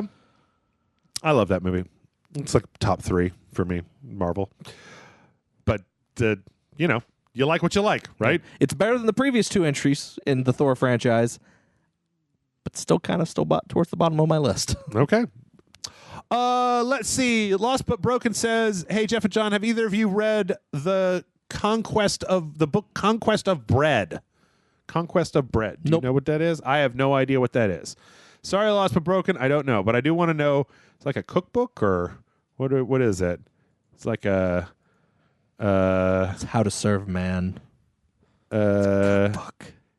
It's an 1892 book by the Russian anarcho-communist Peter Kropotkin, originally written in French. Oh, this is like some hardcore old school history, like socialism, anarcho-communism. No, I have not read that. I do recognize that Kropotkin comes up on ContraPoints' channel when she's talking about philosophers and such. So, no. Mike says, "Hey, Rage Knots, what topping should I put on my nachos tonight after work?" This question is 7 days old, but hey, there's always time for more nachos. Cheese. Also, I can't remember its name right now because I'm at work, but there's a recent game that's a mix of 2D platforming and a pinball machine. What other genres would be neat if you mash them up with pinball mechanics? Have a good one, and that's from Michael. So what should you put on your nachos? Cheese. Just cheese? Yeah, I'm just... Jalapenos? Maybe some ground beef. Okay. Just cheese and ground beef? Yeah. Like beans? No. Guacamole? No. I don't like guacamole. Pico de gallo? No. Shredded cheese. Nacho cheese and shredded cheese. Nacho cheese and shredded cheese is fine. That's Queso fresca. I don't know what queso fresca is. I don't either, but it sounded good. It sounded like something you would get at Taco Bell. I'm down for the nachos Belgrande that reach to the sky, and they have sour cream and guacamole and olives, and fucking you just throw a pizza on there. I don't care. Just put it all on top of my nachos. The nacho is just a delivery system for the goop. So I want them. You remember when people make like to put a 7-layer dip in a casserole dish, and then you just get in there, and there's like all that. Oh, well, the chip is the delivery system. The nachos are the cheese. Okay. The stuff you're dipping into. I kind of consider the whole thing to be nachos. Okay. But do you like the what are your feelings about like the old school crappy nachos where it's like the circle corn chips with like Rico brand half plastic half cheese sauce on the top, like you get at like a movie theater back in the day? That shit. Yeah, or like a ball game or something like that. Yeah, I love that stuff. What is Rico's? They still use that? Probably those big bags of popcorn that you would get. They were just Rico. It was like a little oil or something with a face on it. Yeah, I don't know. Yeah, I say put whatever you want to on your nachos. I think nachos are great. Games that would be nice. It would be cool if you mix them up with pinball mechanics. I think we had two recently. There was, the Creature Down in the Well and Yoku's Island Express. Yeah, I played all the way through Yoku's Island Express, and I really liked it. I don't know how much of a fan I am of pinball to want it to be in a lot of other games. Yeah. Maybe like a first-person shooter where you are the ball. Maybe like Marble Madness where you control the ball instead of the flippers. Like flip the script, put it. Yeah. JRPG meets pinball. Yeah, you could do it. Yeah. It's like you hit the thing, and then when you hit the bumper, it goes into turn-based mode, and then it zooms in, and then it's the bumper on one side, and your pinball and your attacks are all just like bang, bang, bang, bang, bang, bang, bang. And then eventually when you get multi-ball, that's when you get a party, right? So then you get like they'll have little hats on. There'll be like a white mage and a black mage and a fighter. I could see it. I'm going to make that game. Nobody will play it. Nice. I'm going to make it in my head. I'm going to make it. I actually went to an arcade recently, or pinballs, our local arcade here. Yeah. And actually, they had an arcade game called Hercules. Okay. And it's like oversized. Like the pinball is the side of a billiard, like the white ball on a billiards. Like a cue ball, yeah. Yeah, like a cue ball. So that's the size of the pinball, and Good like God. the buttons are like fucking like giant round buttons for that you have to hit on the side to get the flippers, and the flippers are like the size of my hand. Good Lord. Like they're huge. I was just there. It's very slow paced though. Yeah? Very slow paced. Because the ball doesn't roll very fast. Yeah, and also there's like not a lot. Like it's a very old machine. Oh, okay. Yeah, but it's at their location. That's it's on the south one. Oh, okay, the one that's close to the original location. Yeah, all right. The one that actually is BYOB. Okay. Whereas all the other locations are not. Oh yeah, I actually saw they had that weird Pong there that's like physical Pong. Yeah. Where there's like a magnet or something moving the ball, but it's still just like a white cube and then two white rectangles on the side that you move back and forth. Yeah. But it's like there's a piece of glass over it and it physically moves it back and forth. It's kind of weird. Yeah. And then they had that Teenage Mutant Ninja Turtles arcade game that I've never seen anywhere else. They also had a fucking Injustice Gods Among Us. And it's the phone game. Yeah, it's the phone game. It's just got buttons. There's no controller. But the way you get cards, like I got a bunch of cards in my wallet. Oh my God. Like, of characters. Oh my God. Like I got like Green Lantern, John Stewart, and Lex Luthor, and Teen Titans, Cyborg. So spit out the cards. Yeah. And then you like whenever you play, you just scan the cards to get the characters you want. Because otherwise, it just gives you random characters. That's so weird. It's so weird. Like Injustice is a perfectly functional actual arcade game, right? You could. The stick and the buttons like Street Fighter, right? But like it's the cell phone version of it. But it's not even it doesn't even have like the swipe. It's like a button. Yeah. Everything's like it's literally just two buttons. Yes. You're hitting like 2 or 3 buttons. It's so weird going to pinballs because you find out that like, a lot of cell phone games have like arcade versions. Oh yeah, like that's because Jetpack Joyride Dave and Buster's is the reason for that. Oh, when we went there, it was funny because I went there a little while back and for a birthday party, and Jason showed up, and he just went and got a bunch of tokens, and then he just went and played the old Star Wars arcade game. Yeah, like he disappeared. And like at a point I was like, did he leave? And I went back over there. He was still playing it. He was like, yeah, I'm on level like 34 now. And I'm just like, okay. I mean, like all your friends and there's like a bunch of people to socialize with. He was just like, he's like, yeah, fuck them. I'm playing Star Wars. Yeah, which is not even a sit down cabinet. It's like a stand up cabinet. Yeah, I don't know. When you go to pinballs, what arcade game do you play? What's your At the location, the old location, they don't have it anymore, and it actually very disappoints me. But one of my old go-tos was a game called Police 911, which was like it's like motion detecting. Yeah, it's like kind of like Virtua Fighter, but you put your feet in one position, and then you can lean. Yeah, and it has like motion detectors that detect how you're moving your body. Like I used to be fucking obsessed with that game. Okay. Other than that, I played a lot of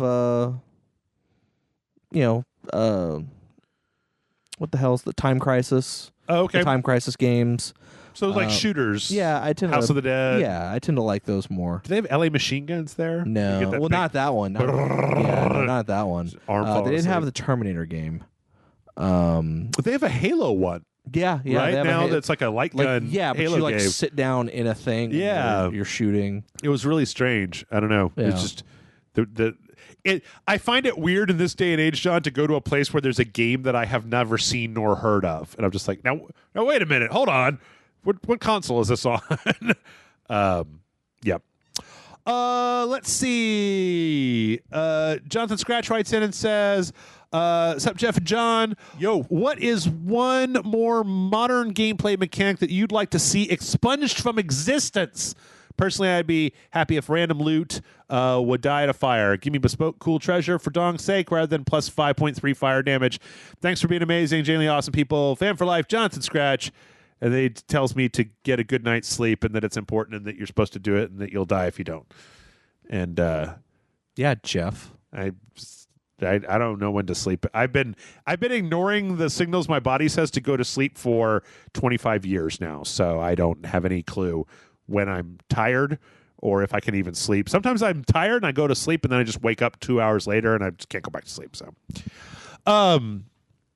okay, one modern gameplay mechanic that you'd like to see gone entirely. I mean, I feel like most people would say loot boxes, but I'm trying to think of something a little bit different than that. Like an actual mechanic? Yeah, like something. I don't know. Cover was real irritating for a while, but I don't feel like it's a big first-person cover mechanics. I'm not a big fan of those. I do dislike the incremental loot thing where it's like I was getting that with Borderlands where it's like, oh, well, this one does 0.4% more fire damage, and I'm like, okay, I guess I'll take it, whatever it is, without really caring about what exactly it did. Long introductions. I'm gonna put my flag there. Long intro / tutorial sequences. I want a game that will get to the fucking point. Like I played Breakpoint, and Breakpoint makes you go through a series of quests to figure out what is even going on in the story, and I never got to that point. I could never actually figure out what precisely was happening in Ghost Recon Breakpoint and why I should give two shits about it. So, yeah, I think I'd like it better if games could get to the point. Like, Amanda and I were talking the last time we recorded for Control about, like, the intro to Control is amazing. Like, just 20 minutes and you are in like Flynn. Boom, good to go. You know, here's the setup, here's the thing, shoot some guys, and we'll fill the rest in later. And I'm like, yay for that, 100%. I don't know anything. Anything coming to mind? No, nothing really. Like I'm okay with all game mechanics as long as they're executed. Yeah, as long as they're executed well. Yeah. I might also put as a close second just like RNG loot. I feel like a lot of games have been leaning on RNG loot recently, which never feels as it never feels quite as good. No. As like getting a specific thing anyway. And it always seems like, Destiny and Borderlands and whatever, that like, yeah, there are all these random guns, but everybody just wants to get like the powerful one for the meta. So I don't know. Let's see. Kate Josie says, Dear Jeff and John, God of War 4 is on PlayStation Now, so I played some of it and wasn't really reeled in. God of War as a story was interesting because I like mythology, and the gameplay wasn't anything that I desired. The same thing happened with God of War 4, but I also kept feeling, why aren't I playing Horizon Zero Dawn right now? The question kept ringing in my head every time I'd have to mash some buttons or listen to Kratos wiggle around having a conversation with his son. It just made me crave the fun and interesting world of Horizon rather than the Midgard with an angry asshole and a child. My question is, what are some examples of things that you play or watch and think about experiencing something similar instead? Hope you catch my drift. Love you guys. You guys are great. And that's from Kate Josie. So something where you've been playing a game and it just reminded you of something that you would rather be playing that wasn't that particular game. Not to heap on, but I think the last thing that did that for me was Borderlands, where I was playing it and I was just like, oh, right, this isn't very fun. I'd rather be playing something else right now. Actually, I started playing Watch Dogs 2 again because Breakpoint was boring. And then I loaded up Watch Dogs 2 and I was like, oh, the graphics of the game are fine and they're colorful and the characters are all really interesting and the story starts up immediately. Like, remember, Watch Dogs 2's introduction is Marcus breaking into the CTOS facility to erase his profile. And it's like, wow, great, wonderful, amazing, and I love it. And Ghost Recon's introduction was you get shot down in a helicopter, and then you have to figure out who shot you down and why did they shoot you down and where are we and what's going on. And so, I don't know. Anything come into mind? I feel like I felt like that with Greedfall while I was playing it. I felt like the entire time I was like, there's another game that's way better that this is, but I just can't remember what it was. I couldn't remember what Assassin's it was. Creed. Which is why I just kept playing Greedfall. Like it reminded you of something, but you couldn't think of what that thing was, and so you just said, I'll play this in the meantime. Yeah. And then I ran into a situation where I was worried about losing, actually damaging the disc or not being able to recover the physical disc from my console. And I'm like, well, I better send this back to where it belongs. Yeah. Because I probably would have beat it. But yeah, I don't know. I'm trying to think of other stuff that's happened recently. We've actually had a pretty decent crop of stuff. I mean, Borderlands I didn't care for, and Breakpoint I didn't care for. But trying to think of Goose Game was great. And I loved it. I saw a video where somebody stole everything. Yeah. They stole every single thing from Goose Game and put it in the little pit at the beginning. Like, oh, internet, you have too much time on your Someone hands. had too much time. Yeah. All right, well, we got a couple more from the email hopper, and then we will wrap things up here. Let's see. We might end up with a slightly short podcast this week. That's pretty amazing. It's okay. Mauricio writes in and says, what up, Mauricio?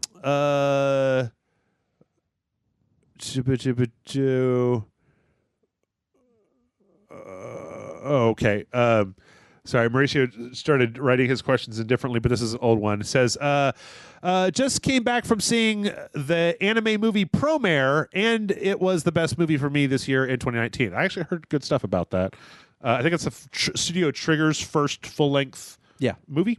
Yeah, I know Johnny Young Bosch does the voice of one of the characters in it because he's been promoting it a lot lately. So on to the question. While trying to platinum Kingdom Hearts 3, I thought there was a bug happening that would record my treasure chest log in order to get all the journal entries for the trophy. It turns out it was me looking at the wrong section of the journal and freaking out for nothing. So what was a game that either hard/soft locked you from progress, you couldn't get a trophy, or not beat the game? And there's another question here. Was there any game/movie/anime/TV show that you went in with zero expectation and came out loving it? Thanks. Until next time, that's from Mauricio. So have you ever been gated? Was there anything that full on gated your progress? You lost progress, or you just feel like you couldn't continue on to the end of the game? I feel like that hasn't happened to me in a long time. It hasn't happened to me recently, but it has happened in the past. Yeah. I did it's interestingly enough, feel like I got stuck at a point in Control. Okay. Not that I couldn't continue past I couldn't continue the game, but because I really wanted to do one specific thing first, and I couldn't get through it, and it was really pissing me off. Okay. And it was pissing me off that it was as difficult as it was, and then I stopped playing Control for like a week, and then I came back, and it took me all of 5 seconds to beat it. Was it the obstacle course? No. Okay. It was. We might not have gotten to it then. The fridge. You'll know it when you see it. Okay. But yeah, I think because I know since I stopped playing it, they released like a couple of patches, and I think they might have balanced some things. Oh, okay. And when it got patched, it was suddenly easier because a lot of the stuff I was doing way more damage to the thing I was attacking. Okay. And suddenly then I started blazing through the game again. Okay. But trying to think of like older games that I gated myself. I know that I always remember that there was a point where you remember back in the old days when you're playing first person shooters and like you had to manually quick save, and if you quick saved in like the wrong spot, I was in the original Red Faction. I've never beaten it because I quick saved, and it turns out that an NPC had launched a rocket, and where I quick saved, the rocket was getting ready to go over my head, explode behind me, and I had like 5 health left, and I reloaded that 50 times to try to figure out like, how about if I jump? How about if I go this way? What if I do this? I've done that before. And it never worked, and I was like, well, this is before the game had checkpoints. It didn't have any auto saves. It was a manual save game, and I was just using the quick save, and I was like, I'm not starting over. This game was okay, but it was not good enough to start over. Old NES game. It was one of the few that my mom ever bought me. The Simpsons, Bart versus the Space Aliens. There's a section where you're riding a skateboard across the street, side scroller style, and there's a barricade. Okay. I could never figure out how to get around that barricade. Okay. And it always pissed me the fuck off because it's in the beginning of the game. Yeah, that game was not very good, even when you did get past that part. That's another game. I don't know why that just popped in my head. Yeah, I don't know. The thing is that nowadays, if I get stuck and I care about playing a game, I'll just look it up on the internet. Like that's a.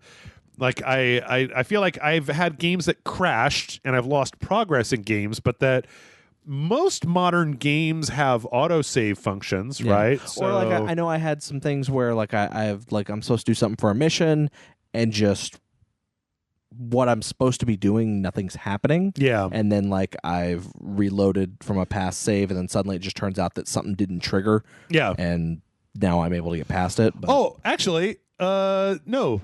Blair Witch. I got to the end of the Blair Witch game, and you have to go into the house. Yeah. And that's like the big climax of the game. And the house appears on top of a mountain, and on that mountain there are a bunch of rocks. And in my version of the game, the house spawned inside of the rocks. And so when you open the front door to the house, there was just a big rock there that I couldn't go past. And I reloaded it, and I restarted the chapter, and I went back 2 saves and finished the thing before. And I was so mad at the game at that point that I was just like, nope, I'm just going to watch the ending on YouTube. And I looked at it, and I was like, yeah, that seems like the most interesting part of this game. But I couldn't play it, so... That, and then I found out that there was a good ending that requires you to do something really stupid, and just like, no, the game expects you to play through it twice to see the good ending, and I'm like, no, I'm not doing that. I refuse. I will watch the good ending on YouTube. My time is limited, and I got other stuff to do in my life. So in the second part here, we got games, movies, animated TV shows that you went into with zero expectations and came out loving it. I think that's happened to me a lot. Yeah. Especially with anime, where I'm just like, what's that? And then start watching it, and I'm like, that time I died and got reincarnated as a slime. I didn't know what to expect, but I was just like, I'm bored. Boop. And then it was like, oh, hey, that's great. Some stuff like, I'm trying to actually remember why I started watching My Hero Academia in the first place. I think somebody recommended it to me, though. Yeah, I feel like there was a movie that I watched that I was like, that was a lot of fun. Yeah. I know that me and my friend went to watch the Fantastic Four movie with Chris Evans in it with zero expectation, and we came out, we're just like, I thought that was fine. Like, it's just fine. I mean, it's kind of cheesy, but like, it's just superhero action movie. And to this day, I just remember it fondly as being like, that movie was all right. And the second one was just fucking terrible. But like the first one, I didn't have any problem with that. Pretty good origin story. You know, watch Captain America be a dick to the commish, you know, the rock commish. I didn't have any problem with that. Something you watched recently? Something you started watching recently? I almost wanted to say one movie, but it's a movie that actually came highly recommended and it ended up being good. So it's not really something going in without expectations. It's kind of hard to do that these days. I feel like the marketing blitz for everything is so thick. I mean, I feel like there's like something recently on Shudder that I've just turned on and went, "What's that? I've never heard of that. I'm gonna watch it." Okay. Yeah. And then it ended up being like really good, and I loved it. Probably Wolf Cop. Nobody was you missed all the media clamor for Wolf Cop, where it was like, oh man, you gotta watch Wolf Cop. Like that was one that I saw it on Blu-ray and I was like, I've never heard of this, I don't know what this is, and just bought it sight unseen. I was like, you know what, I've got to buy it, I have to own this, whatever it is, I have to own it. And it ended up being fucking great, and I own the sequel, and the sequel's great too. See, it's weird for me because I feel like I don't go diving for obscure anymore, because like when it comes to horror movies, I want to I don't want to waste my time. Like I want to watch a horror movie and I want to know that it's going to be pretty good. I don't want to get an hour in and be like, oh, this is garbage, and then just turn it off. So I feel like now, even if I don't know about a thing, I'll go to like Metacritic and IMDb and just look at some of the scores and just try to see what I think about a thing. I think the last thing that I watched truly sight unseen was this Netflix show from France about this dating app thing where people psychically link to each other. Yeah, I know what you're talking about. And I don't think I had heard anything about that, and then I started watching it and I was just like, this is fine. I also watched, there's another one that's like a Russian show about like it's kind of a Blade Runner-y, like robots it's called like Close to Human or something like that. Better Than Human, I think is what it's called. And it's like there's this one weird robot lady that latches onto this family, and I don't know. It was very weird. I didn't watch all of it, but yeah, I mean, for me, it's less of like, oh, I'm going looking for obscure things I've never heard of. But like, if I go to Best Buy and I'm walking around, if I see a movie I've never heard of but has an interesting cover, I'll look at it and be like, what's this? You know, does this seem cool? Okay, well, if it sparks my interest enough, I might buy it sight unseen. Right. Or if I'm flipping through Shudder or Amazon Prime or or Netflix or Hulu or whatever, and be like, oh, what's this? You know, kind of, that looks interesting or sounds interesting, let's watch it. Yeah. You know, like I'll do that. There's, plenty of times where stuff like that has actually come out being like really good, surprisingly good. But I've just become so pointed where when I'm not watching a movie specifically that I've been interested in, then I'm watching like a series. Like I'm watching Netflix The Expanse. movie In the Shadow of the Moon.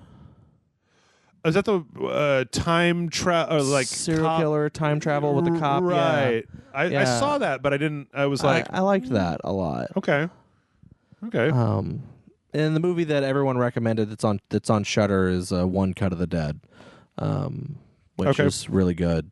I have a Shudder. Go in knowing nothing. That's all I can say. Go in knowing nothing about it outside of the.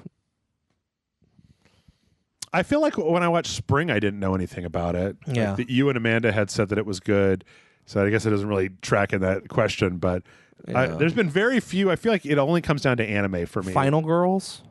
Yeah. I thought was really good. I'd never heard about it. Amanda's family bought it for Amanda for like her birthday or Christmas or something. Yeah. And neither of us had heard of it. We're just like, what? They were just like, yeah, we figured this was something you'd like. You're like, all right, whatever. Put it on one Halloween. We're like, holy shit, this is actually fun. Yep. Yeah, it is. Definitely is. Yeah, not as much anymore. I have to go back to find examples because everything is so ubiquitous that at this point it's hard to know. Yeah. All right, let's wrap it up with one more question. Sergey writes in and says, hey, Jeff and John, listening to Undying Mercenaries, a thought came to my mind that I've had strong feelings about for a while. After the first death of the main character, they go briefly into the concept that their new body isn't actually them, that it was just a copy, but quickly dismissed. In my mind, any digitization of your mind is not actually you. If it's via cloning, like in the book, having a copy via the stacks like in Altered Carbon, or the digitization and recreation via teleporters in Star Trek. Once the original brain is gone, then you cease to exist, and it's just copies living on. Would you ever use such technology to keep your legacy going on forever? Once your original brain is gone, then fuck it. Your time on Earth is done and no need for a copy. For me, I would never use something that would make my original brain cease to exist, effectively killing me. Thanks for reading my question, and that's from Sergey. It's a very existential question. It is a very So if you take the transporter in Star Trek, do you die and then you get just a copy made? Is that you still, or does your ineffable soul reside within your body? What is the answer? We got to read that Kropotkin book, right? We got to read that bread book to find out. It's like other. What is it? It's just weird. Like, what is it, that Paul Rudd movie that's going to be on Netflix, Living with Myself, where he basically goes to some place that promises to make him younger and more rejuvenated and more energetic, and and what it turns out is that they're actually killing the original and cloning them, and then putting the clone out, which is younger. But it turns out they didn't actually kill him; they just buried him alive in the woods, and then he woke up and dug his way out and then went home to find this younger version of himself. It reminds me, I watched what's that Ryan Reynolds Ben Kingsley movie where it's like Ben Kingsley's dying of cancer and they're like, we can put your mind into another body, and then and they're just like, we just grew these bodies. They're nobody's, and it turns out that they were actually people. Yeah. And he starts remembering, and I watched that whole fucking thing on Netflix. It was like a 40, right, out of 100. It wasn't the worst thing I'd ever seen, but I stopped halfway through and fucked off for a few days and then came back and went, I should probably just finish watching this. But it reminded me of old Ryan Reynolds when he was in just bad movies. Yeah. And poor Ben Kingsley. I don't know. What do you think? Does your consciousness exist within your body? Oh, I don't know. Would you take the transport in Star Trek? Would you beam up? I don't know. No? I don't know. Probably. I'm asking you right now. I got the transporter all warmed up. I probably would. Yeah. Probably. What about put your brain in a computer? Transport your brain? No? No, probably not on that one. Yeah. Actually, what was I just thinking? It reminds me of Soma. Did you ever play that game? No. Where it's in Soma, it's like you start the game and you go to a dentist's office and they put this thing on your head, and then suddenly you wake up and you're in this weird dilapidated world where everything is all fucked up, and it's because you're a robot that has had somebody's memories put into it. And so as you go through the game, certain points you copy yourself to a new robot, and then the old one will get destroyed or something like that. But the ending of that game is a real mind job. I don't know. It's a 3-year-old game, so I think that skip to the end if you don't want to hear it. But at the end of the game, you're trying to upload your consciousness to this cyber heaven where everybody has uploaded their consciousness to, that's going to be shot in a rocket into space. And so everybody's cyber mind is in there. And it's like you're doing all this, and there's all this chaos happening, and you finally hit the thing, and there's this big flash, and then you're just standing there, and you're you've got this AI or somebody that you've been working with. You're just like, what happened? And you're like, well, you copied yourself. You're leaving in the rocket right now. It's like, you're still here, but copy is going. It's and so then you just die, and that's the end of this horrifically depressing existential nightmare of a game. I don't know. I'd probably take it. Is everybody else doing it? If everybody else is doing it, I'll do it. I mean, who knows? Maybe it's fine. Maybe it's not. This is the questions that Ensign Barclay had on Star Trek: The Next Generation in that whole episode where he didn't want to go in the transporter, and they had those worms that were flying around in there, and he grabbed the worm, and then it turned out it was a person whose trace was stuck in the Energizer beam or whatever. Yeah. Anyway, on that cheerful note, we'll end this podcast. Yeah. Thanks everybody for listening. And mail@ragetech.com is the email address. I think as of this week, we have exhausted almost all of our questions. So if you've listened all the way to the end, get your burning inquiries in. Send them in. We'll answer questions about anything. Yeah. Existentialism, what animes are good, nachos. You take your pick. Anything. What our favorite picks on the Taco Bell menu is? What's your favorite pick on the Taco Bell menu? Quick. It's the burrito, the Frito burrito thing that they have. 99-cent Frito burrito? Yeah, the 99-cent Frito beefy burrito thing. I actually had the new aged cheddar chalupa. It's pretty good.